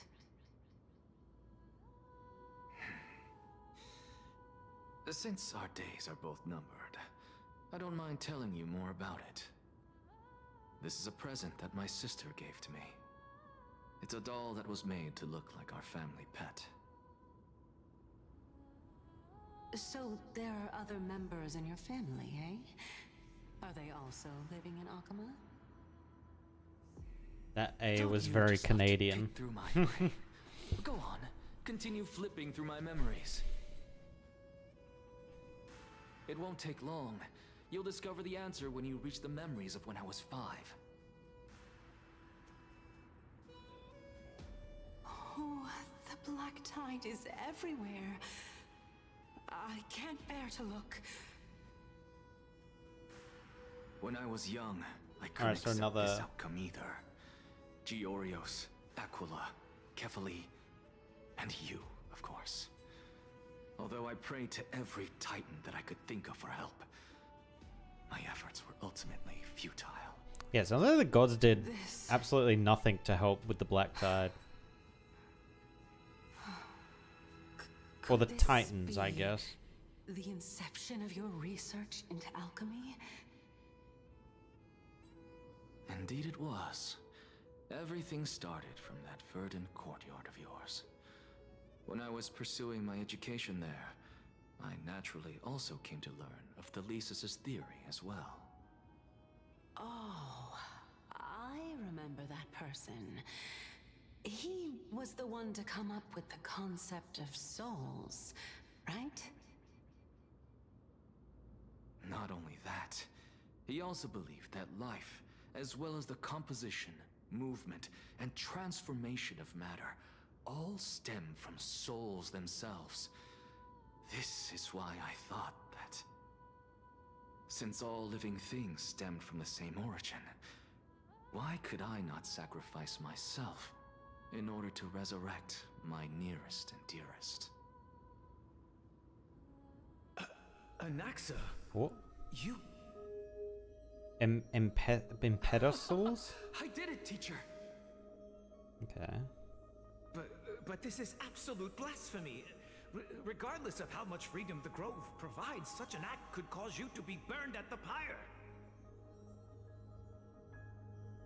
What, for creating a Your star beloved, where is chart? she now?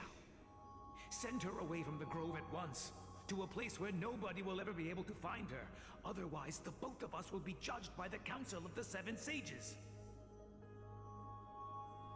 Calm down, teacher. My sister, she's still not in the mortal realm, even to this day. Huh. What do you mean? She's dead? It was naive of me to think that I could snatch the deceased from Thanatos' grip by merely sacrificing one eye. Oh my god, he literally is Full Metal Alchemist. They literally just created him as a character in Honkai. I see. All I received for that price was but an opportunity to see her for one final time. Nothing more.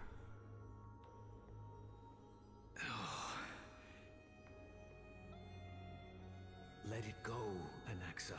Let it go. As one of my Let best it go. students, I cannot watch you go down the wrong path without doing anything to stop it. And before he finds someone to sacrifice... Never do something taboo ever again. He's gonna do it again. Don't disappoint the deceased, and never harm yourself. If you can do that, this classroom will still be yours, and you'll have a chance to live out your own life. Do it. Since I was Sacrifice able the to see other you eye. one You last won't. time, I have no other desires. You're right, teacher. It's time for me to start a new life. I am sincerely glad for you, child. Now then, what topic would you like to study? I wish to continue Thalesis' research. Research of the soul. Continue the research into souls, but you know Hey, that Fergie, the how's it Grove has going? long since understood his philosophy like the back of their hands. Even if you continue digging into this subject, your efforts will likely be futile. How does he know? He doesn't know that. No, teacher. After my fleeting glimpse of the deathly fog, I finally understood a single truth. Since ancient days, our understanding of the souls is but the tip of the iceberg.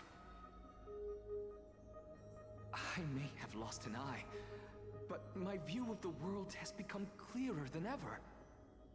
Lose the other one and it'll become even clearer. Do it. I have grasped the truth with I my dare you. bare hands. Watch as I turn this farcical world upside down.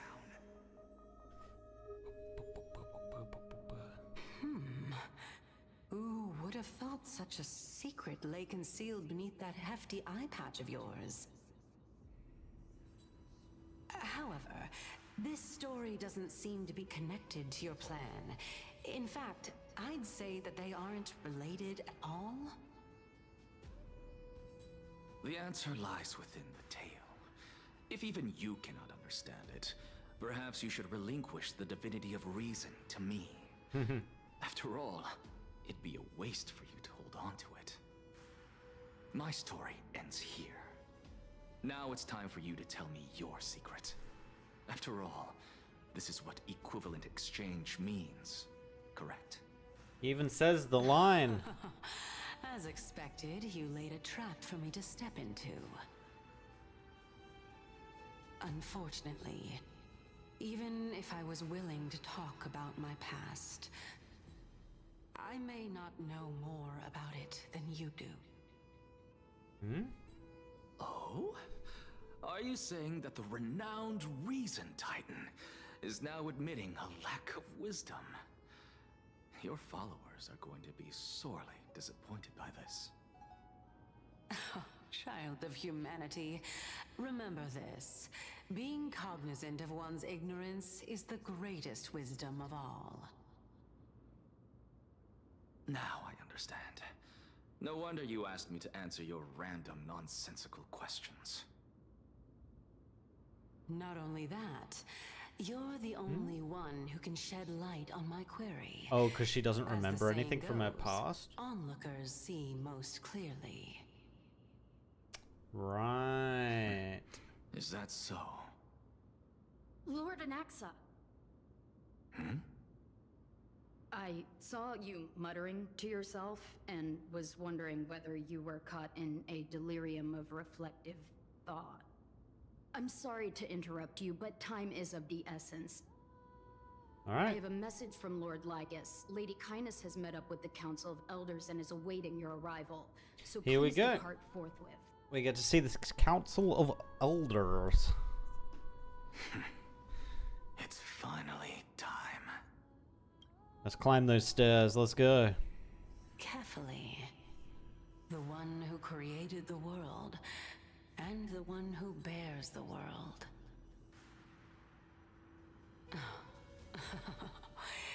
If you truly have not met your end, how will you answer the challenges of those who defy you? Just won't answer. I didn't expect you to agree to Lady Kindness's invitation. What a wonderful turn of events. To tell you the truth, there are many people who hold grudges against that Lady Goldweaver. Isn't that the Dromas draped in finery? Avoid his gaze. I don't acquaint myself with blasphemers. Don't worry. He's too full of pride to pay us any attention. Your nickname is Dromas as well? You must really like those creatures. I don't know what they're talking about. They're saying some random shit. Oh, there we go. Whoop. A student of Empedocles? I hear that his views run counter to the Venerationists. This is what being a scholar is about. A collision of ideas only occurs when there are differences in beliefs, and it is I didn't miss such any collisions that chests, lead to did I? progress. No. Yet, in my view, there are only right and wrong Lord Lygus and Lady Kindness are just ahead. I'll take my leave for now. Alright, bye, military runner. Also, so they have their own, like, set of symbols up here. Intriguing. I wonder if they're, like, actually magical in it anyway, or they're just decorative. Oh. There's another butterfly shop over there.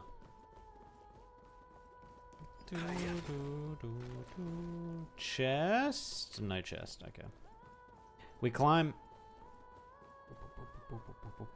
Welcome to the Demigod Council, esteemed guests. Oh, right, okay, I see where we are. Lord Anaxagoras, oh, I've heard so much about you. Head of the Nusporists of the Grove of Epiphany, notorious blasphemer, a Chrysos heir who bears Circe's core flame, a survivor of the Grove calamity. Did I miss anything? It's interesting that he's a blasphemer, but now he literally... He has seen a god. He is with a god right now, or a titan. Already well acquainted with me. I won't waste any effort introducing myself again. But then again, perhaps the customs are different here. Back in my hometown, there is a form of etiquette known as honoring guests. The host will welcome their guest with warm hospitality by treating them to fine wine and a cozy bed. And yet, ever since I arrived, I have not been welcomed with warm courtesy or ceremonial gifts. Instead, I am met with intense scrutiny. Even more absurd. This guy's acting super high and mighty. Not gonna lie. To lie in wait in the shadows. Perhaps you intend to cut open my heart, retrieve the core flame, and then hold a grand feast for all of the guests. Everyone, stand down. Thank you for understanding. I am but a feeble scholar who is not used to the stench of avarice and blood. No need to be humble, my lord. From my perspective, your courage and gumption are worthy of the reputation of the Seven Sages. Your bravery is more than adequate to accomplish our perilous endeavor. So, you wish to start a war?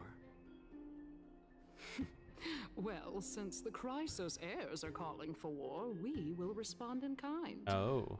Conflict is inevitable. Uh-oh, that's not Since good. Aglaya endeavors to suppress the virtuous commoners with blood of gold, we will not hesitate to display the rights and mettle the citizens of Akama are so entitled to. As to your question of whether peace is still a viable option, well, to that I can only say this.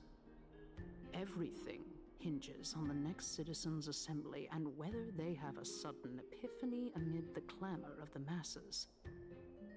And since you, as a Chrysos heir, accepted our invitation, you have indeed given us a glimmer of hope. What brazen arrogance. What you're saying right now is worlds apart from what you were saying before you retired your cleaners. I don't deny it. After all, they're responsible for cleaning up any threats, and just a moment ago, you were on the side of the Chrysos heirs. But now that you're an ally of ours, we can continue talking somewhere else. As you know, these walls have ears. I was fortunate enough to have the opportunity to discuss a treatise about the Venerationists with your teacher, Empedocles. Yet, it seems you subscribe to the Nusporists instead, Lord Anaxa. I've heard that this school of thought is one with many detractors. It's normal for ideas to have supporters and dissenters. Just like how there are two types of people in this world. Geniuses and dimwits. Okay, yeah, I'm not... Anaxa is just a little too high and mighty for me, gonna be honest. Surely you remember that countless eloquent orators have stood in this spot before and emerged victorious by stoking public sentiment with their words. And yet there have also been innumerable blasphemous philosophers who set themselves up for failure because they refused to defend their actions. This tiny stage is the most profound embodiment of Akama in centuries. In 15 days, this whole area just kind of reminds me of the as well as the final turning point in Akama's oh, what are they history. called? The underwater race in Arknights. Our duties with honor and lead the masses back toward the Era Chrysia, a golden age with no death, strife, or trickery. Oh my, 15 days and nights. That aligns perfectly with the date of your demise. Could such a coincidence truly exist? Using death to prove myself fits my intentions perfectly. What strong conviction you have, as expected of the hero who dared to stand up to the Gold Weaver. As expected, she misunderstands you. That's enough, Lady Kindness. Dispense with the niceties. I only accepted your invitation so that I can serve the commoners alongside the members of the Council of Elders.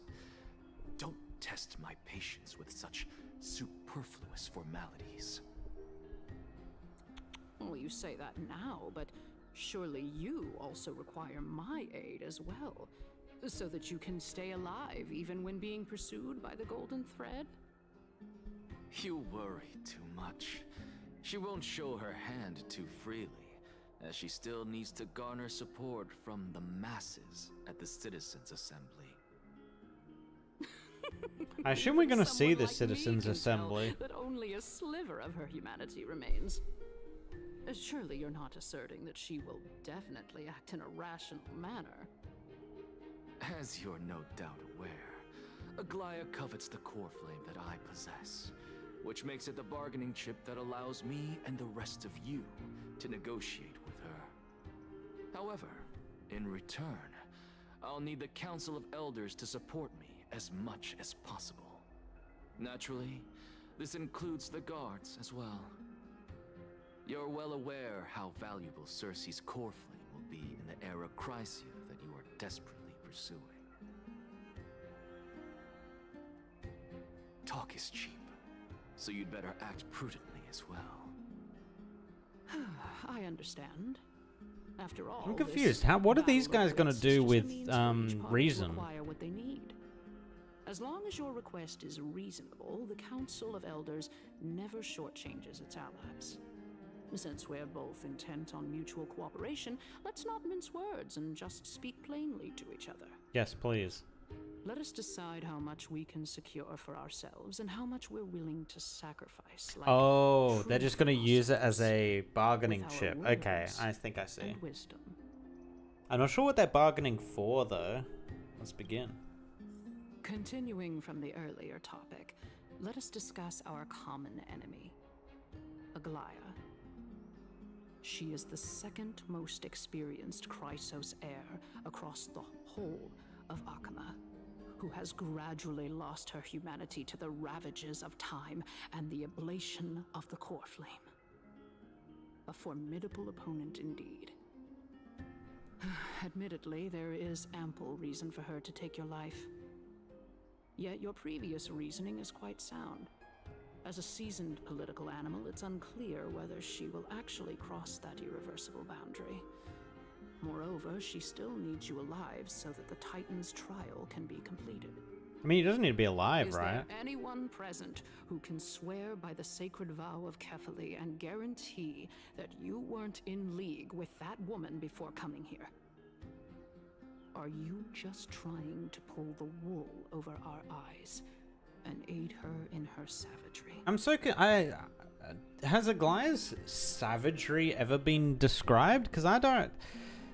Like, what? What has she done? I'm confused. She's prepared to execute you're aware me. of Castorice the Executioner. Long before I returned to Akama, Aglaya had already dispatched her to monitor me. If I weren't able to reach this place in time, I would have been forced to meet Thanatos first. As compared to a comprehensive plan with uncertain results, if you decide to cut open my chest and remove the core flame, wouldn't that settle her nerves even more? Everything is in place. She just needs the right timing. I understand what you mean. At the very least, the both of us agree that this tyrant who wallows in extravagance and greed is the greatest threat to achieving peace in Akama. The Council of Elders is willing to defend your right to live, just as we Again, we haven't seen her being greedy. Extravagance? Not really, they're both kind of equal at that level. Are only growing in magnitude. The peace that we are aspiring toward, as well as everything that we hold dear, will be destroyed completely. The city will be burned to ashes, and the citizens' blood will be shed. Yeah, it's very difficult for me to be on this person's side because everything she's saying hasn't been shown or even hinted at to us. I mean, the only thing she's really said truly is that Aglaya is losing her humanity, but it's not like she's suddenly become massively cruel or like the other things she's saying, greedy. Like, greed is a human thing. Like, if she's becoming less human, she shouldn't have any greed. If she's becoming less human, you would think she'd have less cruelty as well. Garnering my support is equivalent to what is this word? Garnering the support of the entire grove. I'll be the one to shatter Aglaya's self-righteousness. Why is everyone just... Okay. Everyone's talking bad of Aglaya. What is going on here? I'm confused. Kindness equals politician as the character, or does the name actually also mean politician? The Council of Elders needs more backing if it wishes to topple Aglaya, and it's evident that the Academy wields considerable influence. Just the character, okay, yeah. At the very least, I have served as the Grove's special envoy to Akama for a significant amount of time. Of course, this also means that I will hold a crucial vote at the Citizens' Assembly. It's making me think this guy feels like someone that should be smarter than this. So it's making me think he's actually like a double agent and he's playing her right now with all this talk. Like, everything he's saying is like matching her beat for beat. There's no resistance at all, except for where he is personally concerned. So he is giving me like double agent vibes. In the name of Kefali, Akama thanks you for your sincere and valuable thoughts. At this stage, Greedy, envy, and fear towards Aglaya. Anaxa equals Lelouch, if you know who Lelouch is. I was thinking Anaxa is more Full Metal Alchemist. I've forgotten the main character's name in that. On a foundation of sincerity.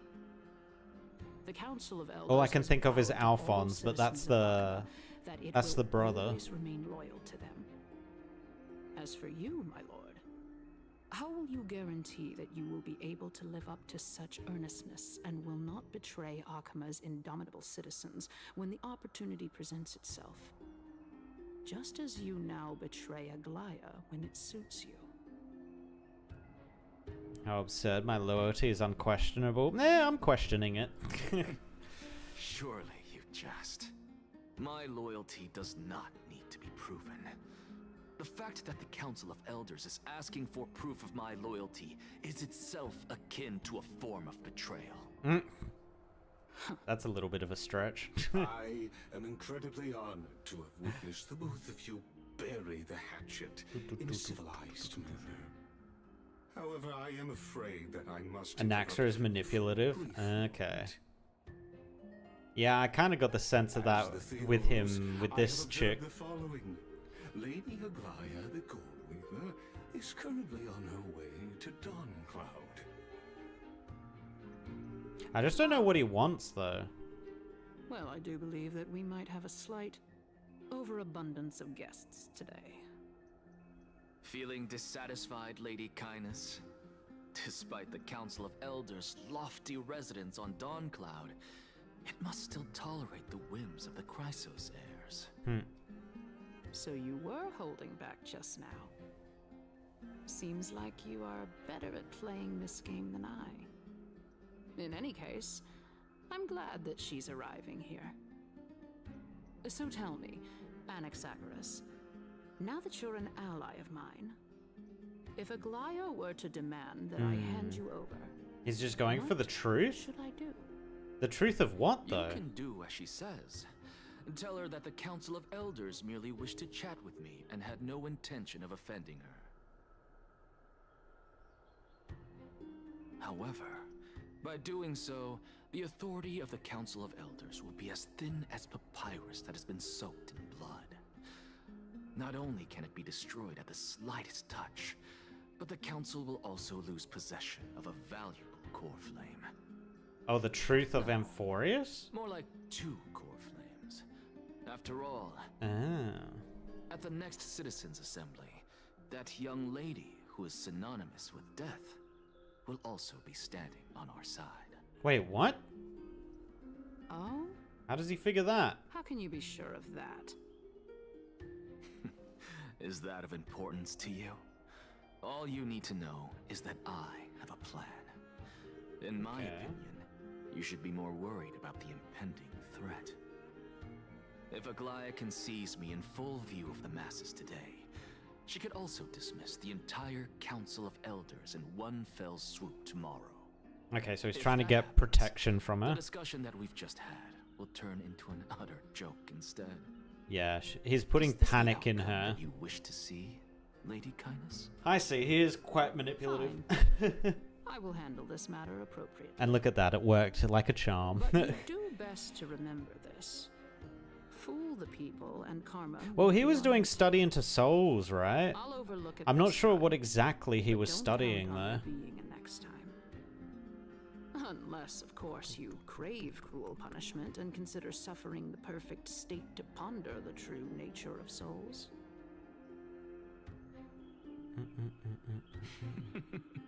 Well, what do you know? That happens to be one of my rare talents. We shall see. Everything will be revealed as you go, yeah. I've got to say that you've managed to really impress me again. But shouldn't you be going after more? Dying to know what I'm after. Just look through his memories. Do it, Cersei's. Reason, Titan, after all. It is in me to ask and seek answers. Easy there. You'll learn the answer soon enough. Alright, I bro. didn't bring it up with her purely because she doesn't have the means to give me what I truly want. It's as they say, onlookers see most clearly. Maybe he's playing both sides and even trying to make Aglaya panic. Been the Theoros, who watches over everything. And he's gonna ask Aglaya for something. He's gonna play both sides. Legus. An expected visitor. Try not to spoil too much, yeah. Once again. What's up, Legus? You could actually skip all the pointless debate and come straight to me to seek an audience with Kefali. He thinks he can do an audience with Kefali? I have no reason to refuse you, do I? You may not, but kindness has. Whoever gets hold of Kefali's core flame will get to rule over Akama. Oh, wait, they She's can wary get of me, Kefali. Well, yeah, I guess you had to gain can. her trust. Huh. I would say that debate was not. Oh, that's gonna be Finans. I guarantee you that's Finans. He's gonna get Kefali's core flame. In my view, this individual has gone to great lengths to get close to Kefali. He might very well be plotting something nefarious against the Titan. Are you still willing to let him pass, knowing this? Yes, very much so. All living creations are always free to visit Kefali's transcendent vessel. This comes with being the World-Bearer. How convenient it is to be able to hear. No, what there's they more say. than 2 core flames. It is truly my honor to speak to a venerated There's Kefali's, Titan there's person. Death, there's the Sky one. Please, go ahead. Let me join you both on this journey. I can't think of the others. Oh, wait, no, technically the Sky one is already owned by the medic, right? Oh, I think I see what you're saying. They all have owners already. Yeah. Their followers have since believed that scaling this Titan cliff is one way of being with the god. Because the Death one is already Castorice's. Hear that? Sky one is the medic's. Mountain with Circe's. You should sing me a hymn of praise. Can't think of the other ones. Time is ours. Titan hymns are beyond me.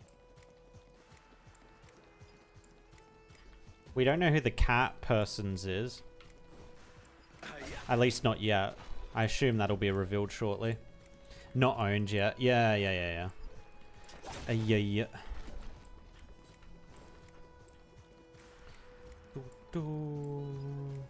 Wait, can I get the chest before we go into a cutscene? No! Go on ahead.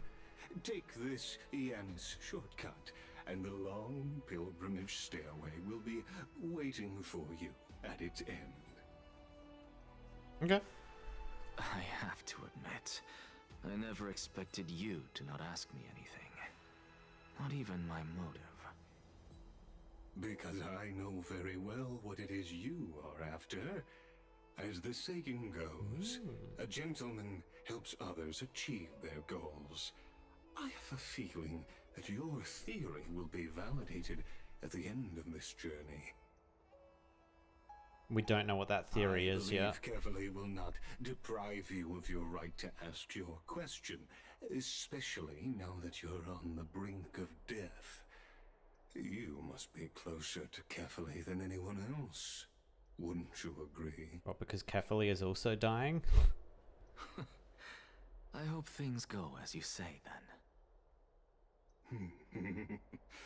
Putting a child of justice into a farcical world is bound to turn it upside down. I get the feeling this guy's gonna be evil. There's just so much about him that just screams, I'm evil. Change to this world which is on the brink of destruction.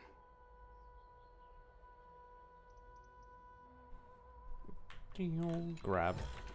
Alright, let's TP to the mountain.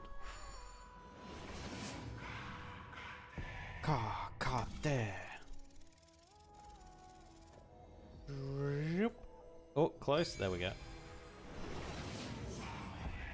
Honestly, this is my first time going up to Dawn Cloud's peak. What a splendid view. Isn't it about time you recognize the magnificence of us Titans? Well, I don't see how this place is different from those temples in the city. All they have are magnificent facades. And even though I've come this far, I'm still doubtful about getting useful clues from him. I guess we're about to see another Titan. I'm getting ahead of myself to be expecting to hear something nice from you. Also, how is Cersei's not just a little soul bubble like Orynyx was? It's high time you get used to how I feel about things. All right. I guess Strife had a Carefully. No time to waste here. Strife had a body. So the intellectual debate from earlier was too draining for you, huh?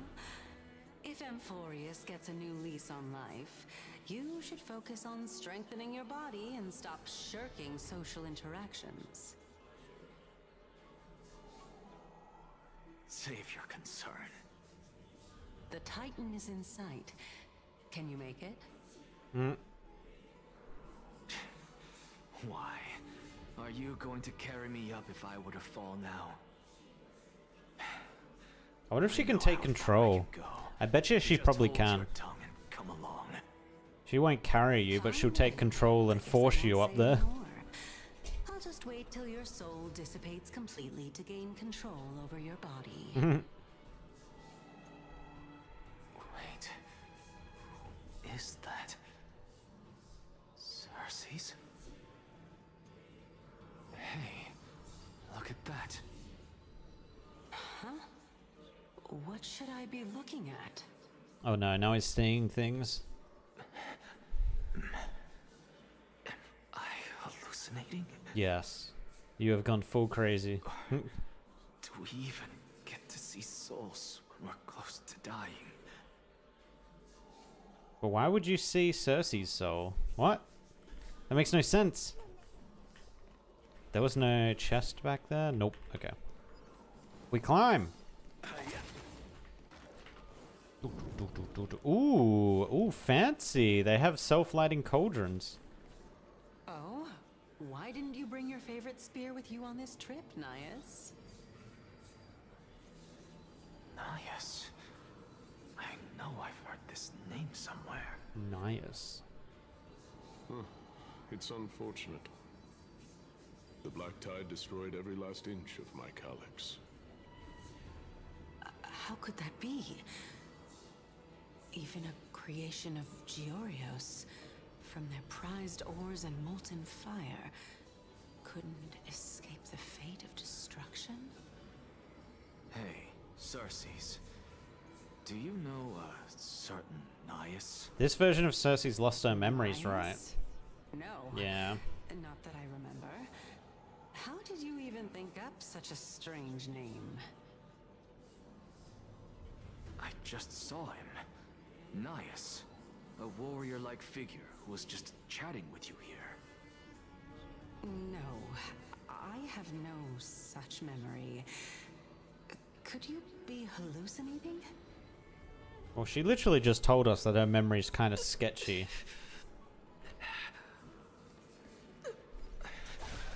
This is a departed spirit? Offer greetings. Oh, it's using this. Wait, can I talk to... Oh, okay, it's all in front of that. Okay. I thought one of the options was tied to the actual character there standing, but it was not.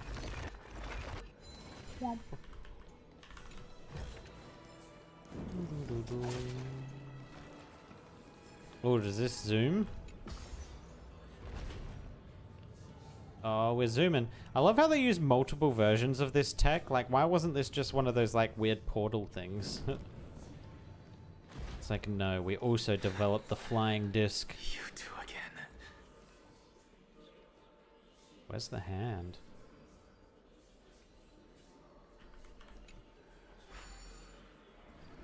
Zoop. Okay. How do I go down? Oh, here we go. Nope, that's ascend. Down. Where the coins at? Oh, I can't go under it. I thought I had to. Oh, wait, no, maybe I can. No, I can't. I saw a coin. Where did the coin go? Oh, it's over there. Wait, is it just the one coin? There we go. Oh, there's a few of them. Okay. Okay. Oh my god, the hand is getting stuck in everything.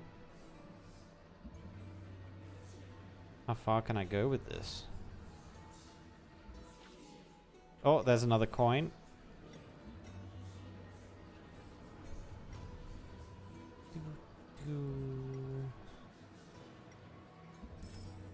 Oh, I can grab it from this. Nice.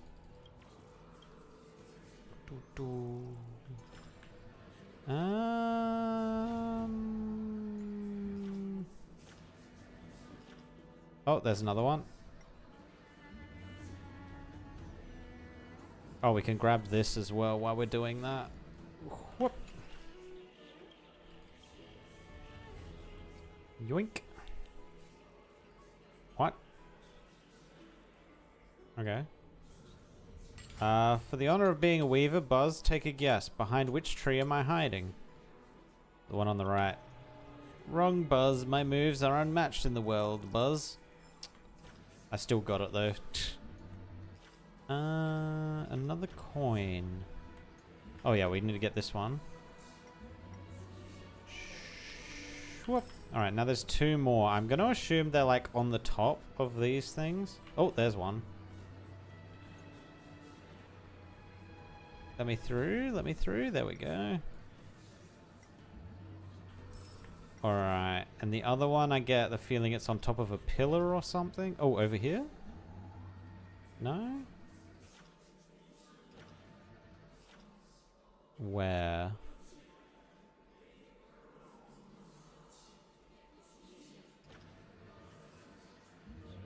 Where is it? Okay, we can't go that way.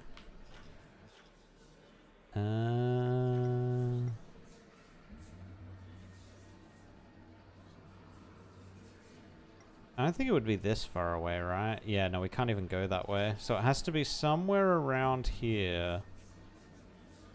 Coin, coin, coin. Oh, bug.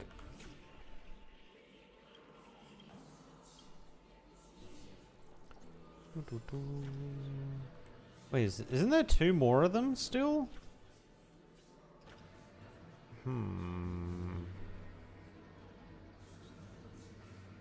So we got that one. Okay, if I don't find these soon, I'm just gonna progress.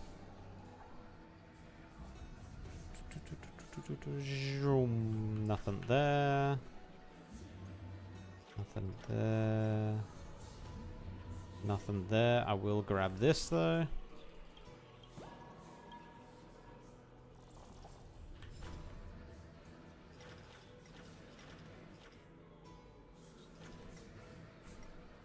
You can't go through there. Okay, I don't know where the other two are. Yeah, I think I'm just gonna progress from here. Yeah. Enough about me. Did Kaos ever reply to you? Well, regrettably. Seems like the price of becoming a demigod is a lot heftier than we thought. So, Cersei's was just always hovering like a foot off the ground, huh? This person. Which Titan's authority did he inherit? Look on the bright side, Nias. Since we've come all this way, I doubt he'd snub his old friends, would he? Let's just hope we mean as much as the world to him. Hey! Are you seeing that same hallucination again? Yes. It's still you, Annias, but you're now talking about a certain Kaos. Oh, I thought that was going to be chaos, not Kaos. Companions? Kaos? This name sounds just as strange to me. Go, get your memories back already. I think I know what this is about. If things are as I thought, then they aren't hallucinations, but the souls of people. What? But if those are the souls of the dead, then what am I? True. Beats me. For all I know, you're just an illusion I conjured up in my dying moments. True. He doesn't even know if it's actually Just her. keep going. As long as I take in more sights and hear more stories. Know your limits. One Actually, no. too Other far people have among seen the her, dead, so that's probably and even I confirmation. might not be able to save you.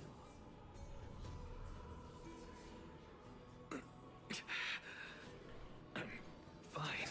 I'm fine.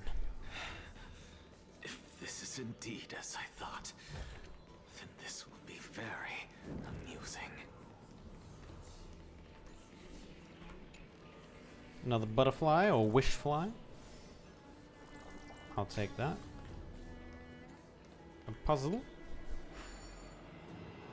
Shoop. So we want to fall down blue. Huh.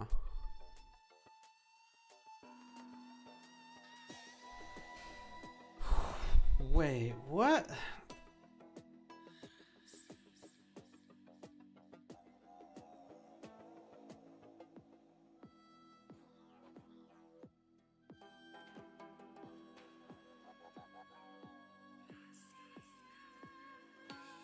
Okay, I think I see what's meant to happen here. 1, 2, 3, 4, 5, 6, 7.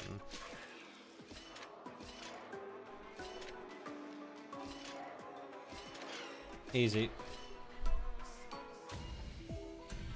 Wow. Ooh, oh, it's not gold. I need a gold one of these because my herder's missing one of those eye stony things.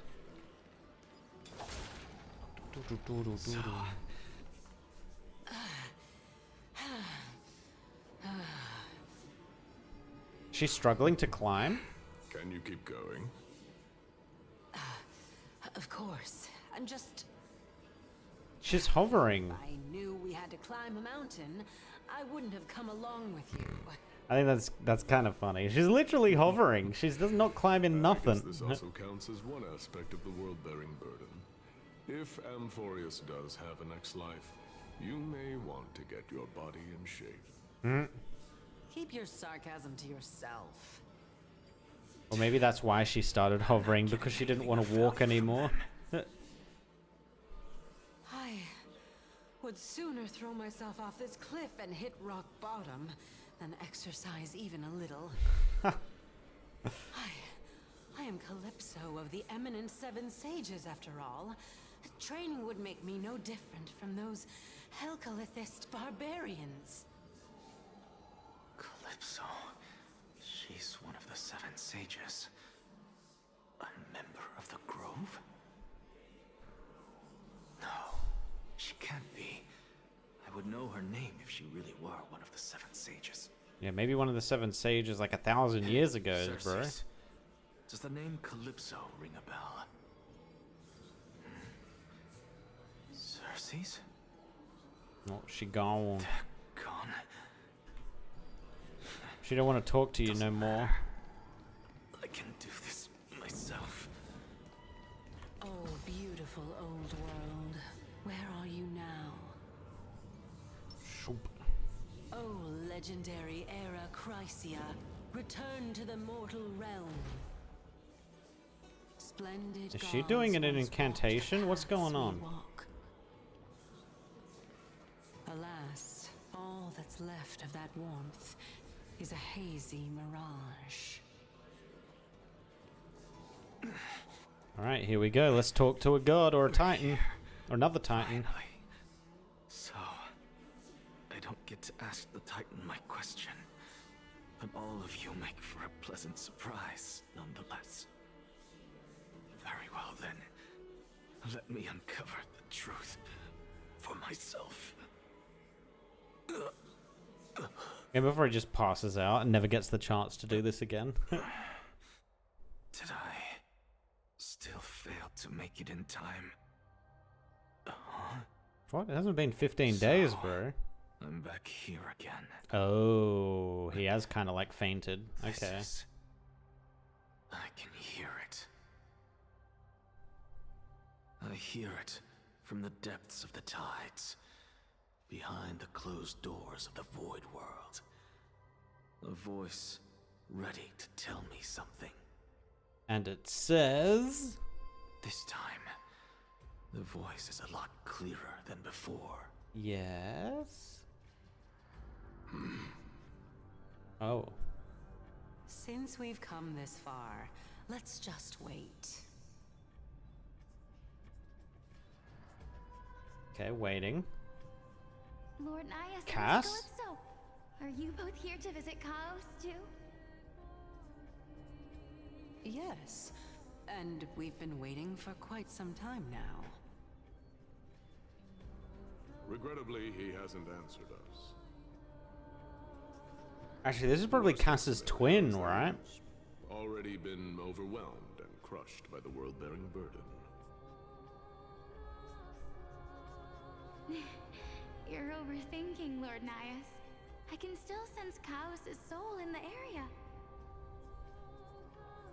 And besides, we both know Chaos' nature. A deliverer like him wouldn't fall so readily, much less give up on all that he holds dear. Isn't that so? Yes, I have faith in him. That reminds me. Why are you making this trip alone, Polixia? Polixia. Oh, my sister needs more time to make sure the flowers are fine. Is the dragon called Polixia? I don't actually know what the dragon's called. Such a pity. Both of you have hearts kinder than anyone else. Yet you are born only to take over Thanatos' divinity. Yeah, okay, that confirms it. So she is Cass's sister. Everything that I see and hear this time has left me shaken to the core. Or... what may seem like a mundane conversation is in truth a once-in-a-lifetime exchange that has revealed the ultimate answer to Circe's question. The conjecture has taken shape and must now be solidified into a theorem. Next, I only need to seek verification from Kefali. By doing so, I can answer Circe's question and reclaim my body. But no, I will not do that. That isn't important. Because another one of my conjectures, one that I have always dreamed of proving, has been proved right this very instant.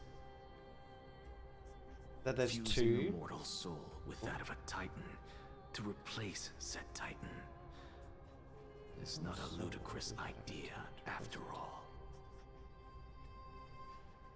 What? Huh? So... I'm not sure if that's meant to be What are Cass. you thinking about? Just amazed at how this towering tree is Circe's divine body. It's a majestic sight. I'm not sure if that's actually Cass and Cass's sister, or whether that is the current Death Titan. Because they're all ancient, right? Circe's is ancient, so they might be the first ones there. But it's just weird that she looked so much like Cass and even had Cass's, like, motifs and everything. Maybe Cass is the oldest one. I thought Aglaya was. Or maybe there's another one. There's another one that's older than Aglaya, right? But yeah, I thought Cass came after, so maybe that's not correct. Is that so? You don't look the slightest bit amazed, though. Plus, you seem to be strangely familiar with the city around the Great Tree. Merely something from the past that I won't go into. Events of the past, huh? I was also a child when I looked up at Circe's. Their leaves and branches reflected the sparkling stars. And their trunk was like a pillar that supported the sky and ground.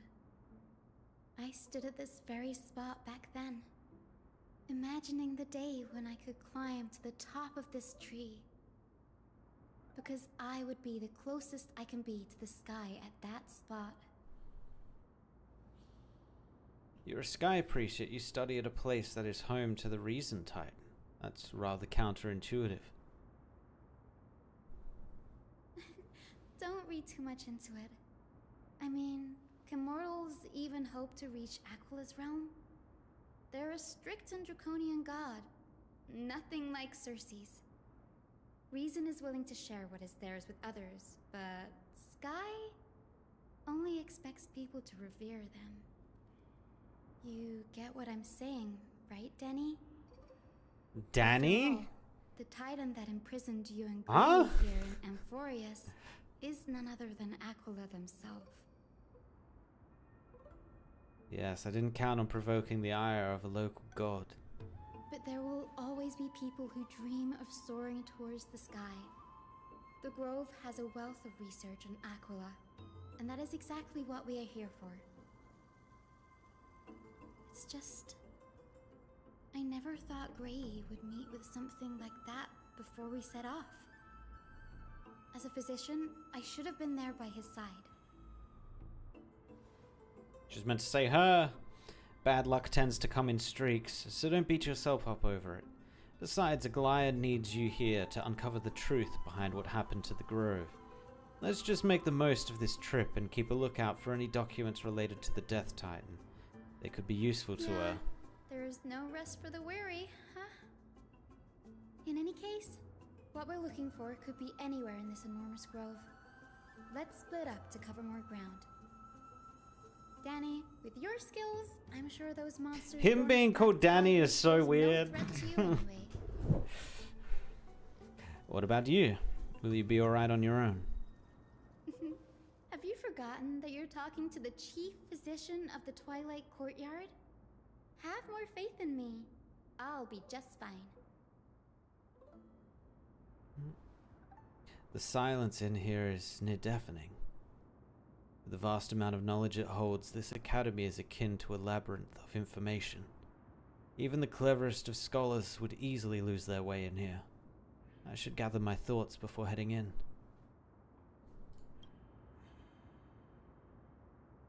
Enough music for now, it's time to move. The clock is ticking. I should search for clues as I move.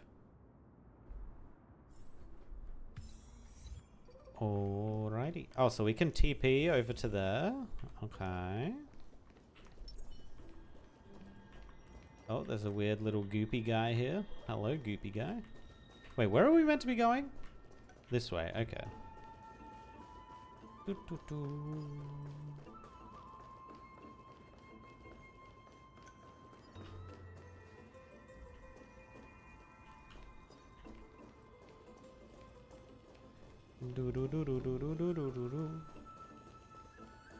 I think I've been here before, so there's probably not going to be any chests for me to find. I'm still looking though. Zwoop. Jump.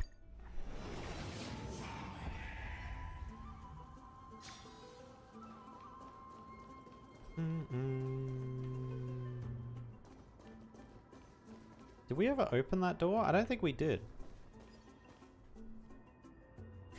Black monsters are twisted in form and their life has turned to ash together with their souls. It's impossible to figure out their form when they were still alive. These are the remains of a black-tide monster. It does look different from the Titankin from up close. What's that underneath it? A scroll. A recorded debate between Venerationist and Norse Porist scholars. Most of it is illegible, leaving only fragments of dialogue. Venerationist scholar. We all recall that state that dared touch the sky. But what were they really? Just blind masses manipulated by ambitious politicians who dared challenge the Titan's authority. A completely meaningless attempt, an absolute mistake. Your Venerationists have bowed to the Titans for so long. You've forgotten a scholar's true purpose. Making a mistake does not mean the act was meaningless. Even those students new to the Grove understand this from basic logic sense. An entire city-state reduced to ashes proved the skyship's construction was a mistake. To me, that's precisely the meaning they achieved through sacrifice. Am I hearing this right? Such a statement? Are you converting to venerationism? No, I am simply examining the matter from another perspective. Okay.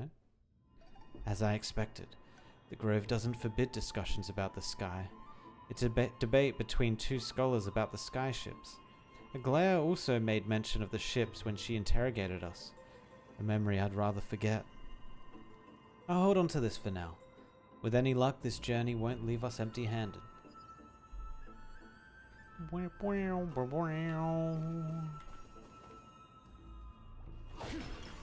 Up we go. Zoom. Oh, she got herself into a pickle. God damn it. That's Hycene. Why is she surrounded by so many monsters? As much faith as I have in her, it's probably a good idea to help her out here. Really now? This is way more trouble than I could have asked for. Need a hand? Or you could sit back and watch. Alright, I'll watch. That's fine. I can't tell if you're serious or not. But being hard to read isn't without its perks, I suppose. I'm kidding, Danny. Lend me a hand, pretty please. It's still fucking weird. It's still weird. Right, now let's get him.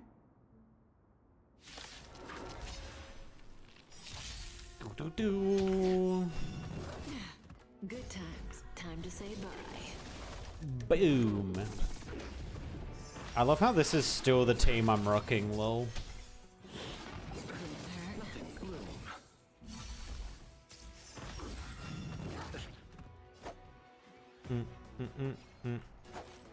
Receive divinity. Thanks. You're too good today.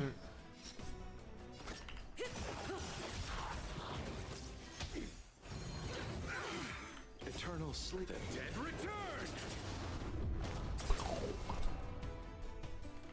Destined for oblivion. Now I could ult here, or I could save the ult for the next encounter. Let's settle this.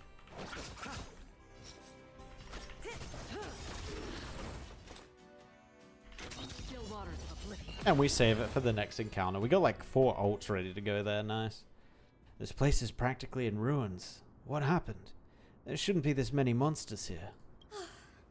The Black Tide is remarkably quick to detect the light of Amphorius. So or rather, the blessings of the Sky Priest in me, might have unknowingly called them to me. Anyway. Nice. never So mind she's that just for a now. magnet for enemies? Awesome. Let's You go. might want to have a look at this.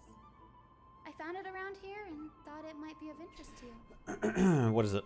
Show me. A debate record between 2 scholars. Well then, enlighten me. What exactly do you mean by examining from another perspective? Simple, you see. When we stand normally, the sky is above. When we stand on our heads, it's below our feet. Huh. I don't even want to know what kind of situation inspired you to make such exalted theories. By the way, I have a student who loves to write satirical comedies and once wrote about a fool who could not figure out a question no matter what. As I said, there's no reasoning with you venerationists. You're like dromeses, huge yet always gazing downward at the earth, while I want to be the wasp that stings the dromes. What if that state tyrant's defeat simply proved that among all paths to Aquila, the skyship was the wrong one? Anaxagoras, you impious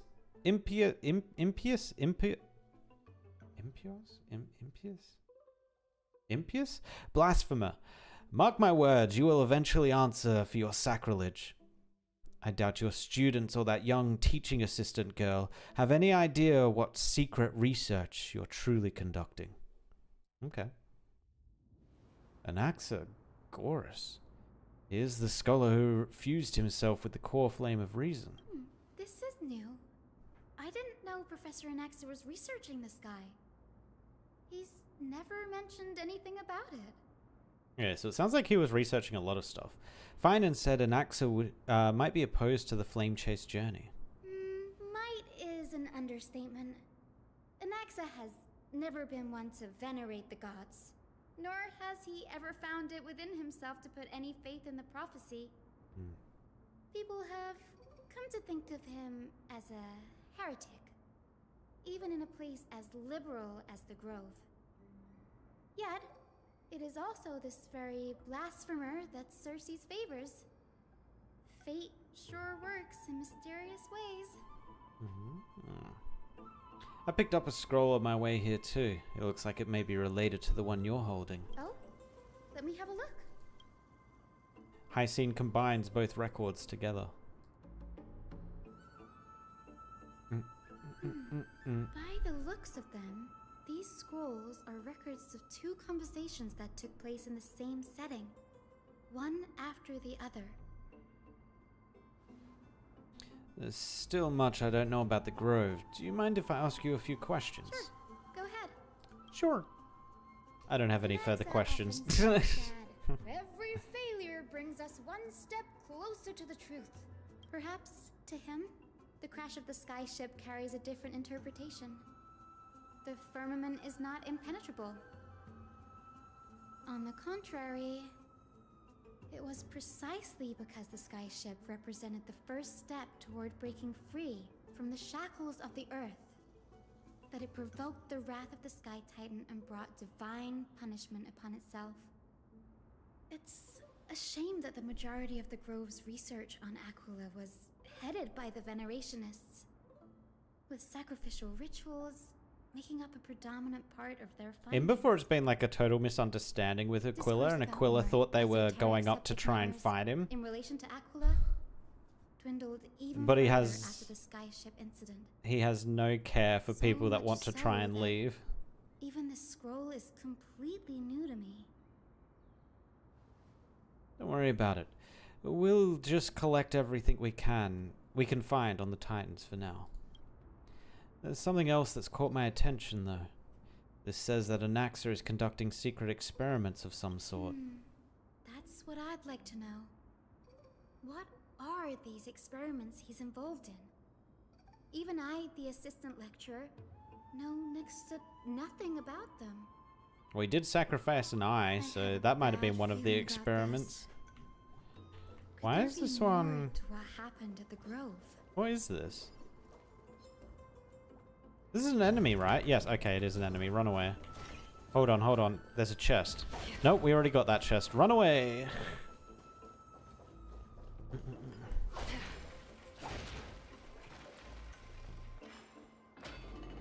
Ka-dunk.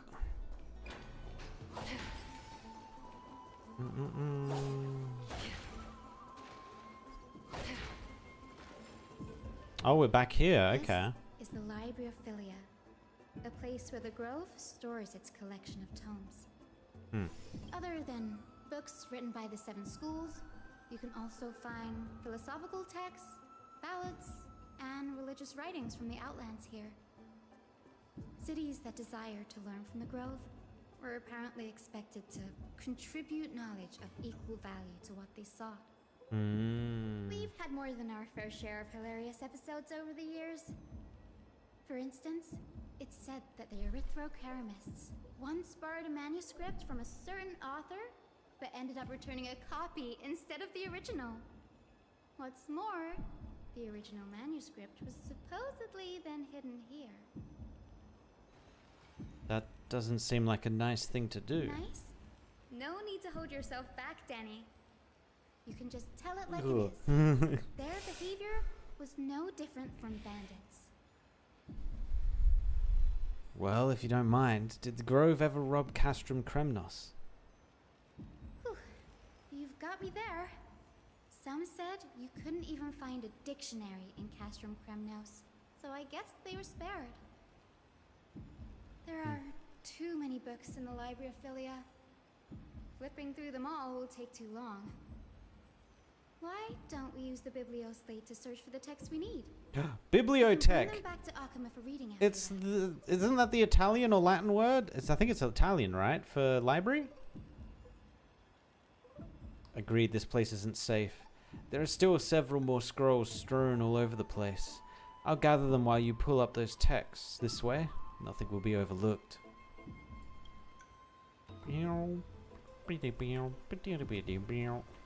Oh, that is not stairs.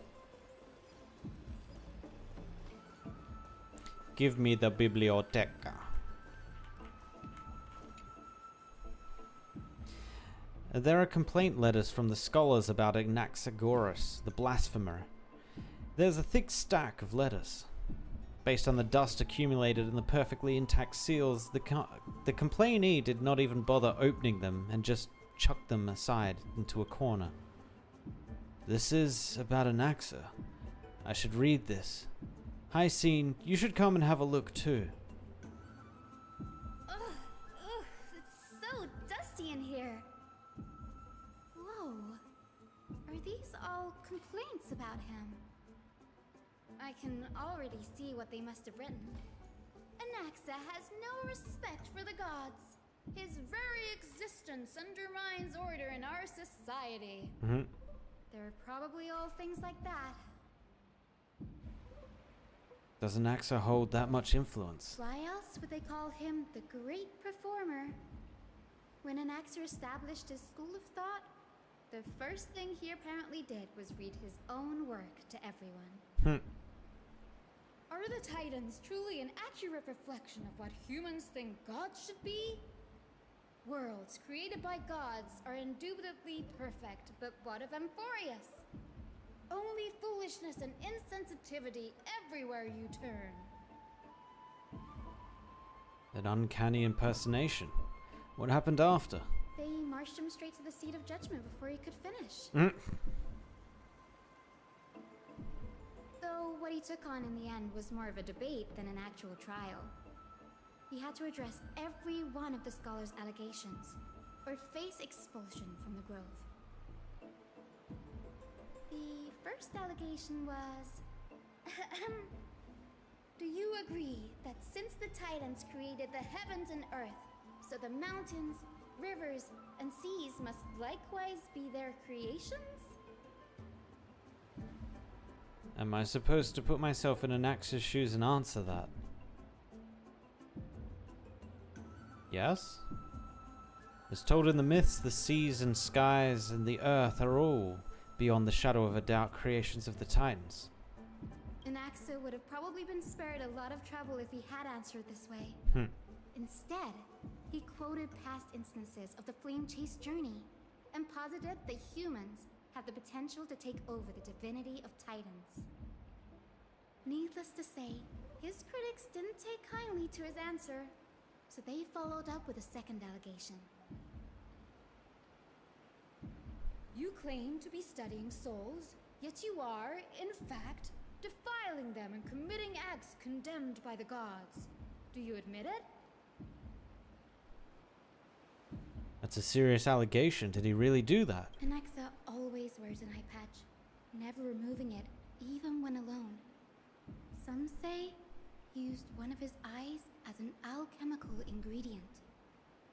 Every being in the world owes their safekeeping to Kifili, and this is even more so for the Chrysos heirs who have divine blood coursing through them. If he has really done something of that nature, then it'd indeed be sacrilegious. Thankfully, they had no way to prove it, so it amounted to nothing more than an allegation in the end. One by one. How crazy would it be if it turned out that he didn't actually sacrifice the eye and it's just a big old story? At the end, a scholar asked him, Anaxagoras, have you any respect for the gods? No, sir, none at all. Only after a brief silence that he answered, I have never denied that Titans are meant to be noble constructs. What he didn't say, that the Titans are not noble, rings louder in this case. Yes. I'm not sure how that controversy was eventually resolved, but what's for certain, at least, is that Anaxa was allowed to stay in the Grove where he continued his research, despite being regarded as a heretic. By the way, this stack of complaint letters has reminded me of a place in the grove. We may find clues there that aren't on the teleslate. Okay. Take me there. I'm talking about Anax's alchemy lab, hidden between the cornerstones. That's where we first met him, right? He was outside and like gravely injured or something. Given the Grove's meticulous approach to archiving, could there really be such an oversight right under their noses? It's a well-kept secret. Among the 7 sages, excluding the nominal chief sage, each has a private sanctuary where they can conduct research undisturbed in their free time. Even the administrators of the Library of Philia are restricted from accessing those places and documenting the sage's research. But let's just go in. in the state, I'm sure Anaxa won't be mad even if we sneak into the lab for a short while. Right?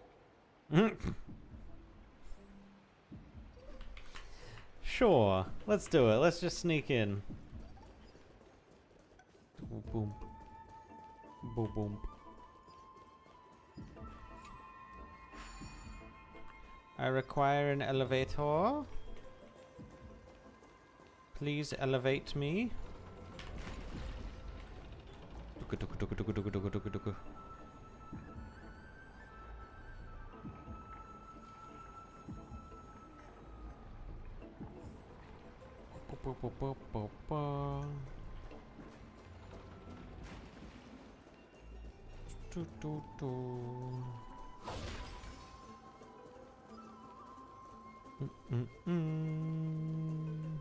This is the place, but wait, this is the place? What? everything? Materials I thought for this was alchemical somewhere else. experiments, matrix diagrams, and even the seal to the lab. They're all gone. Did the Black Tide destroy it all? No wonder we didn't see any defense mechanisms along the way. Have you ever been here before? No, not even close. Not only are alchemy experiments high-risk activities, but Professor Anaxa also has a penchant for using bizarre materials. Students often saw him walk in looking right as rain, but come out covered in soot with his hair singed. Naturally, no one dared to come near this place. Huh? That bookshelf over there seems to be the only thing still intact. Is it really a bookshelf? It looks like a singular scroll. It is a singular scroll. These are the materials requested by Anaxagoras. Documents from various fields have been compiled in one place, including Titan creations, the universality of the soul, alchemy doctrine, and so on. Most of the materials look to be within the research domain of the Norsporus school of thought. However, a document titled A Study on the Crisis Heir's Background is mixed within. Alright, here we go. These appear to be quick notes examining the background of the Crisis Heirs. The Holy Maiden of Janisopolis, Tribi, Trian, and Trinan, descendants of the Holy Maiden from the Temple of the Three Fates. Goldweaver Aglaia of Okema, from the Nestia priestly family. The Prince of Castrum Kremnos, High Scene of the Twilight Courtyard. All of their ancestry have varying degrees of connection to the Divine Titans or their divine authorities. Does the Golden Blood come from their heritage of priest families or royal bloodlines? Anaxagoras. I myself show no such connection. Kefali the Creator, what criteria did you use to create the Golden Blood, to shape the Crisis Heirs? Yet Castorice, the servant of death from Idonia, her lineage is neither Titan priest nor demigod, but she has walked the earth for at least a millennium with the power to grant death to humans. Where did this power come from? Another text speaks of the dragon legends of Styxia. The alchemical extraction of soul ripped from dragon corpses is intriguing. Dragons appear to be the Titans' creations. Perhaps there's a way to reverse the process, using alchemy to refuse human souls with Titan creations, increasing the purity and divinity of Golden Blood toward the Absolute. This theory must be tested. Experiments to be arranged. Oh my god, is he just conducting a massive experiment? Uh-oh. What's going on? conducting research on our friends in Alchema and... me? Uh-oh. The journal contains several intriguing points. Anaxa's research. Through alchemy, Anaxa aims to refine the golden blood in the Crisis heirs to a degree of purity equal to divinity. This must be what he means by close to true purity, but treating both Titan creations and the human body as materials to be used in alchemy experiments, that's rather extreme. Danny? Danny? I have a bad feeling about this. Uh-oh, we got more. These documents appear incomplete judging from what's left behind. The important alchemical formula have been taken away. Only the author's reasoning remains. The previous approach has flaws. Fusing human souls with Titan creations does not purify golden blood. Even pure Titan creations are contaminants to the Crisis heirs' golden blood. Soul fusion between humans and creations merely repairs impurities of the soul or maintains a connection to dying souls. That's going to become important, I reckon, for us. While creation myths tell us that Crisis heirs and other creations were all made by Titans, their nature differs fundamentally. The Titans' creations are no intermediate products of an alchemical process, and the Crisis heirs are closer to the Titans than the creations. In other words, I should not have considered Titan creations equal to Crisis heirs. The hypothesis I should have focused on is one pointed towards the Titans themselves. Such rare chances to study Titans demand a meticulous selection of research subjects. Living Titans prove impossible to restrain, and dead Titans offer no insights worth pursuing. But dying Titans, they are the perfect research subjects. And that's why he's gone to Kefali, because he is dying. Only by understanding the fundamentals of creation can we ensure perfection at the moment of everything's birth. Through my own hands, I will melt a Titan and reach the true essence of the soul. How are we aiming to do that? My biggest fear. It's come true. After going through his notes, I think I can piece it all together now. Please explain to us, He was Hysene. carrying out experiments on soul transmutation. Oh, well, I already knew that. Come on. Do you mean he's trying to reconstruct human souls alchemically? Yes, this is what he was secretly conducting research on. Something he had to keep hidden from others. Compared to his public speeches, this is the real blasphemy. But doesn't he go around telling everyone that's how he lost his eye? I feel like it's not that secret. What's wrong? Do you remember when the Black Tide was approaching? The Grove had planned to send Cersei's core flame to a safe place. But an accident happened along the way, and Anaxa lost his life in the process? Sure. But Cersei took over his body and resurrected him, which led to the situation we're in now. That's right. But what if Professor Anaxa's fusion with the core flame of reason wasn't an accident? He meant for it to happen? What do you mean? Put yourself in his shoes. Knowing that the Black Tide was closing in and your time was running out, what would you have done?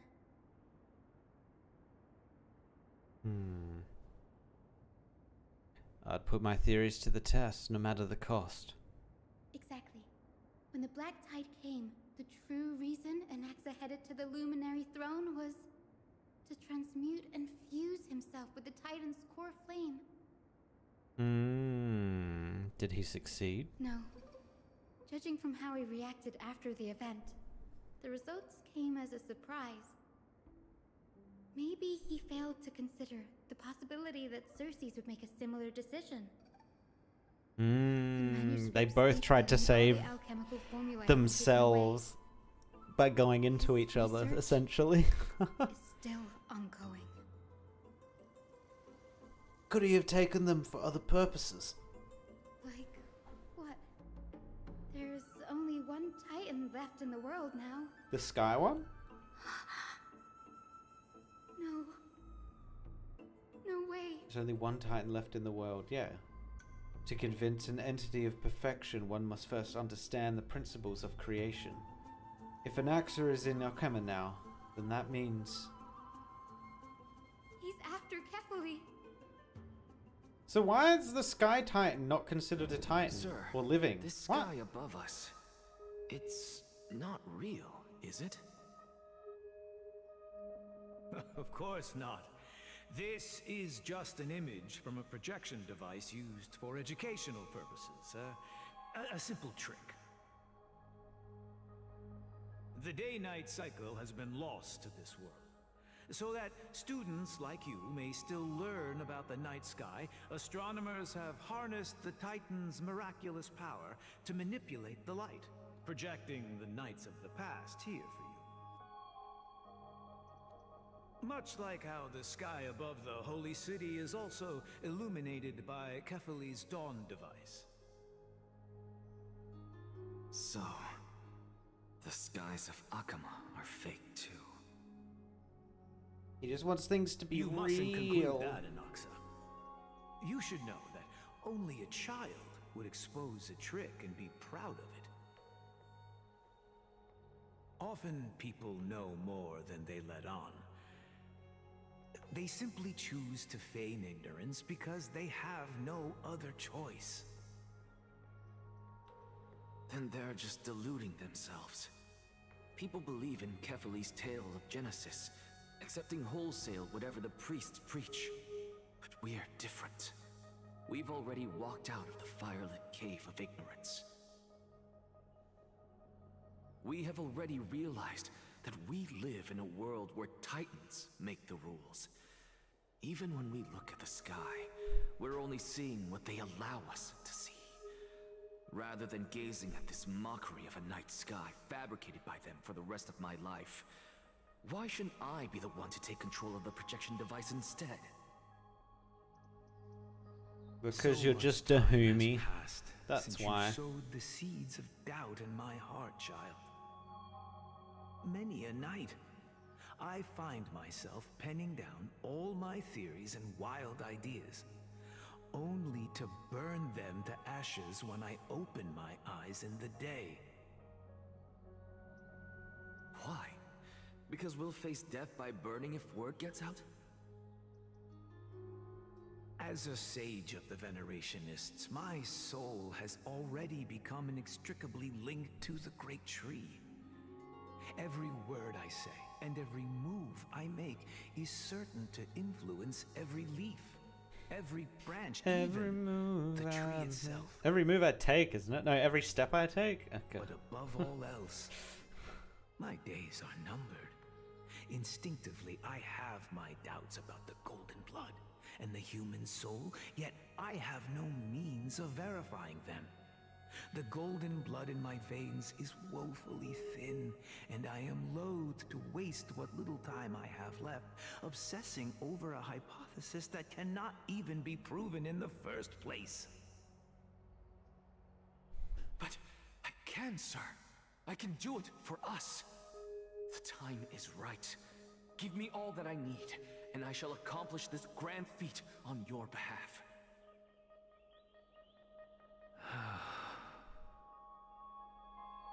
He's sick of his You're shit. right. Oh, no he's not. I shall do just that. Oh. In the next meeting of the sages, I will spare no efforts fighting for the rights you deserve. Go. Establish your own school of thought. Find out what we are. Become the one who conquers the ultimate truths of the world. Child of humanity. You didn't go to such lengths for an audience with Kefali. Just ask him a few questions, did you? No, he's gonna try and melt him down or something. So, you figured it out. If I were as foolish as Adromus, perhaps I'd throw myself down and prostrate before their greatness, begging for the gods' prophetic wisdom. Well, sorry to disappoint, but I'm no Dromus. He is the wasp. Alas, I am a human, standing tall on 2 feet, possessing both intellect and pride. Before such power, does it make any difference whether you're a human or a Dromus? You are merely an I'm sure ant. you're familiar with the story of the Styxians. When the raging waves threatened to swallow them, they didn't just give up and become sitting ducks. No.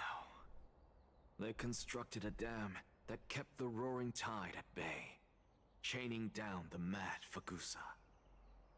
They call me a blasphemer, Circes. But that doesn't mean I deny the existence of gods. It's just, as I see it, Titans are simply a force that mankind has yet to find a way to tame. Oh? If power that rivals the Titans is what you crave, why not conform to the prophecy and brave the trial? Why stop at harnessing the power of the Titans when I can do so much more? He can create titans? The source of life is what I wish to grasp, to understand what makes up the soul, and to learn what we really are. Okay. Thanks to you, I've had the chance to personally verify, in more ways than one, that the soul indeed ceases to exist in death. But where there is death, there is life. And where there is an end, there must also be a beginning. How then is a soul born? That was the only unknown variable left in my calculations. And by the sound of it, you have already formed a conjecture. No, I have already drawn a conclusion. In my journey unto death just now, I finally saw the answer with my own eyes. Oh yeah, it was talking to him. What did it say? Professor Anaxa, I'm here. Yeah. Her life hangs by a thread. I must ask you to refrain from taking any unnecessary steps. Why is she here? Of course. I'll bring this to a conclusive end and give you the answer you so desire. Okay. However, in accordance with the principle of equivalent exchange, I must also demand from you what I need. Oh, force her to vote for the council? As you wish. Don't you care to know what the price might be? It's a matter of uncovering the truth about the Death Titan and her survival. This may be the only time I can ever save someone's life. There is no need for me to think twice. Yeah. Okay, so his price is going to be her voting with him. Let the show begin. Let the show Indulge begin. me. Am I correct to say that you intend to prove Thanatos' whereabouts and prove the nature of our existence now? Yes, I believe that's what he just said. Before I begin, I must confess. Oh my god, I just have been stuck in a begin. cognitive trap all this time. As unrelated as these two propositions may seem at first glance, they are in fact logical equivalents. They are merely two different ways of telling us about what the soul is at its core. The reason I say this is, as I've mentioned earlier, the answer was hidden in my journey unto death. Anaxa, you were in the Netherrealm? Yes, I am but a living dead man now, but that's not important. What truly matters is, I overheard a conversation between heroes. Yes? That's not all. Remember how I said you were a part of that conversation too, Circes? And I've told you that I have no recollection of such an event. That was likely just an illusion conjured up by the mind of a dying man. Oh, is Cersei's fake? Of course you wouldn't remember. Because you're not the real Because Cersei's. that wasn't you. That was Calypso. One of the 7 sages of the Grove. And you're not her. Calypso? Huh? Oh, that's the name I made up on a whim when speaking to this girl. How do you know of it? Wait, didn't we already ask her about Calypso? And she's like, oh no, I don't know of that Surely name. you What? jest. Don't you think I, of all people, would know if that were the name of one of the 7 sages under the shade of my tree? Don't you claim to know the Grove's past like the back of your hand? It seems you've lost even the memories seared into your soul. Use your head, Cersei's. Since all of this took place in the realm of the dead, it stands to reason their likenesses are of souls from the past. The living cannot step foot into that world, so who could they be? Think about Calypso. Why does she share your likeness, yet you have no idea who she is? The answer is evident, is it not? Sister? Those fallen heroes are the mortal incarnations of the Titans before their ascensions to godhood. Oh, so they die as humans? Their Gods souls are master forsaken? Creators born out of thin air, and they are no different from humans, because they all evolved from one.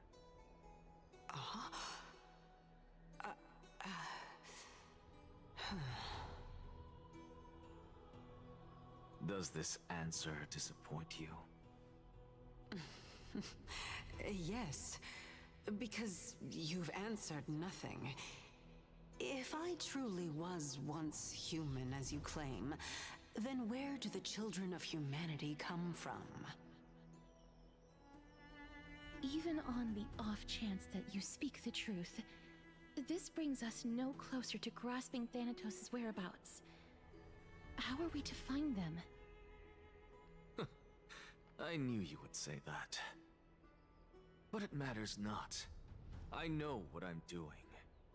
Actually, why don't we have this supreme being standing before us tell us everything? Yes, let's do it. Let's get some answers. Can revive a Titan? Humans cannot return from the dead. Neither can gods. But all we need to do is look at this from a different perspective, and the problem will resolve itself. The solution is simple. Just like what you did to me. If I'm reborn as Kefali, I can rebuild the world and all within it as they once did. Simple, is it not? What? In the meantime. Oh, so we're going to cut away from that? Okay. I have No news answers from for you. Hyacinth and Gunhung. Anaxa might be trying to do something with Kefali's divine body. Kefali? But what could Anaxa want? Is the Council of Elders going to sit around and let such a sacrilegious act unfold? That is not possible. He is indeed the great performer, capable of fooling anyone and everyone with his tricks. I'm sorry. No need for guilt, for this is good news to us. The Council of Elders has found themselves a traitorous ally. Anaxa's ambitious desires will be something we can exploit.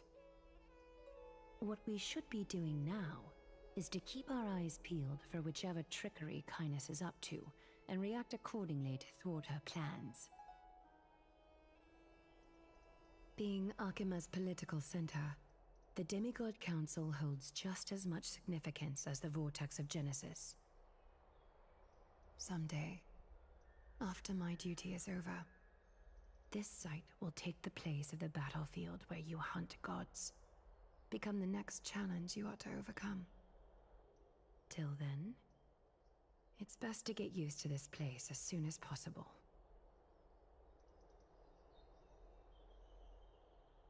We'll be waiting here for your good news.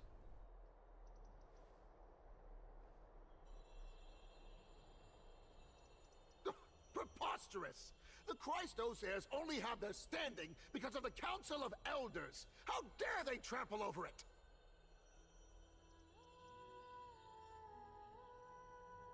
Wow, these people are shooting daggers with their eyes. It's been a while. But we've never And met. That's fine. I recognize you.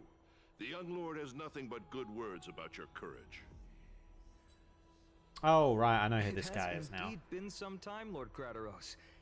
What brings you here in such haste? Shh, keep it down. Be more vigilant. See those duplicitous dogs over there? They do the dirty work for kindness. I've already ordered my people to hold them back, but we should still lay low. Unless you're itching for a bloody fight to get a workout in. My bad.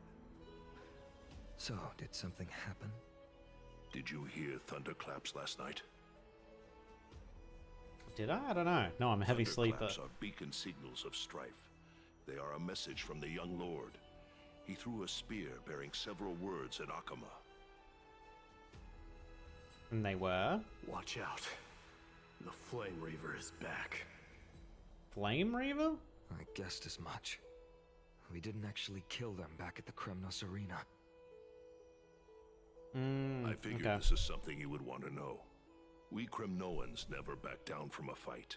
So if you plan to take that thing down in a battle, reach out to me anytime. You have my gratitude. I thought the Kremnoans weren't a thing anymore. Let Aglaya know about this right away. Bro's still trying to keep them Remind her to be on her alive. toes while you're at it. That vicious kindness has been unusually active lately. Those lackeys she keeps under cover have been going in and out of the city a lot more frequently these days. Some even seem to be getting Kremnoans to defect to the council.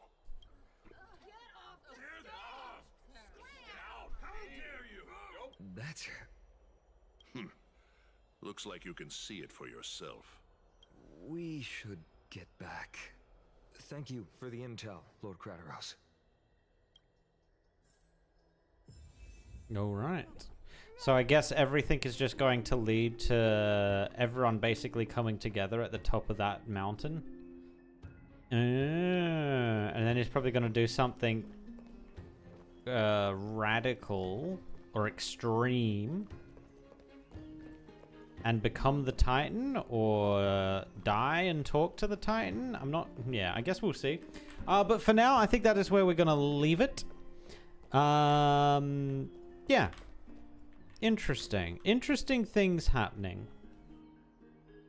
Well, it sounds like they're going to try and reveal what the gods exactly are. And I'll be honest, it's kind of sounding like it's just going to be the people created the gods and not the gods created the people. I think that's the kind of angle they're going for here. But yeah, should be interesting. But yeah, I will probably pick this up tomorrow. It might be a later start. It might be like 30 minutes late because I got to do something after work tomorrow. But yeah, that's probably where we're going to stream next as we continue on in 3.2. Not sure I'm going to have any resources to spend on Castorice tomorrow though, which is a little bit sad. But I do need to remember to sign into Honkai Star Rail every day, at least for 7 days. Because that's an extra 10 rolls right there. But we are cutting it close. We are cutting it close. I'm not sure when pity is, but I guess we'll figure it out. I guess we'll figure out where the pity lies. Because it doesn't actually tell you, does it? There's nothing that says what the pity rate is. No. We do have a couple of rolls, actually. 700. You know what? We'll use this, and we'll do some rolls. Singular rolls. Unfortunate. We got a gain. Nothing. 2 more, I think. Nothing. Dude, come on, man. Nothing. So now we're at like 48 pity. 48 or 49 pity? I think the pity's at like 70. Oi, oi, oi, oi, oi. Oi, oi, oi. And we're probably going to get like a dupe of Welt or something. God damn it. God damn it. Oh well. We'll see. Maybe luck will be in our favor. But for now, that is where I'm going to call it. Thank you for watching, and I will catch you guys later. Peace.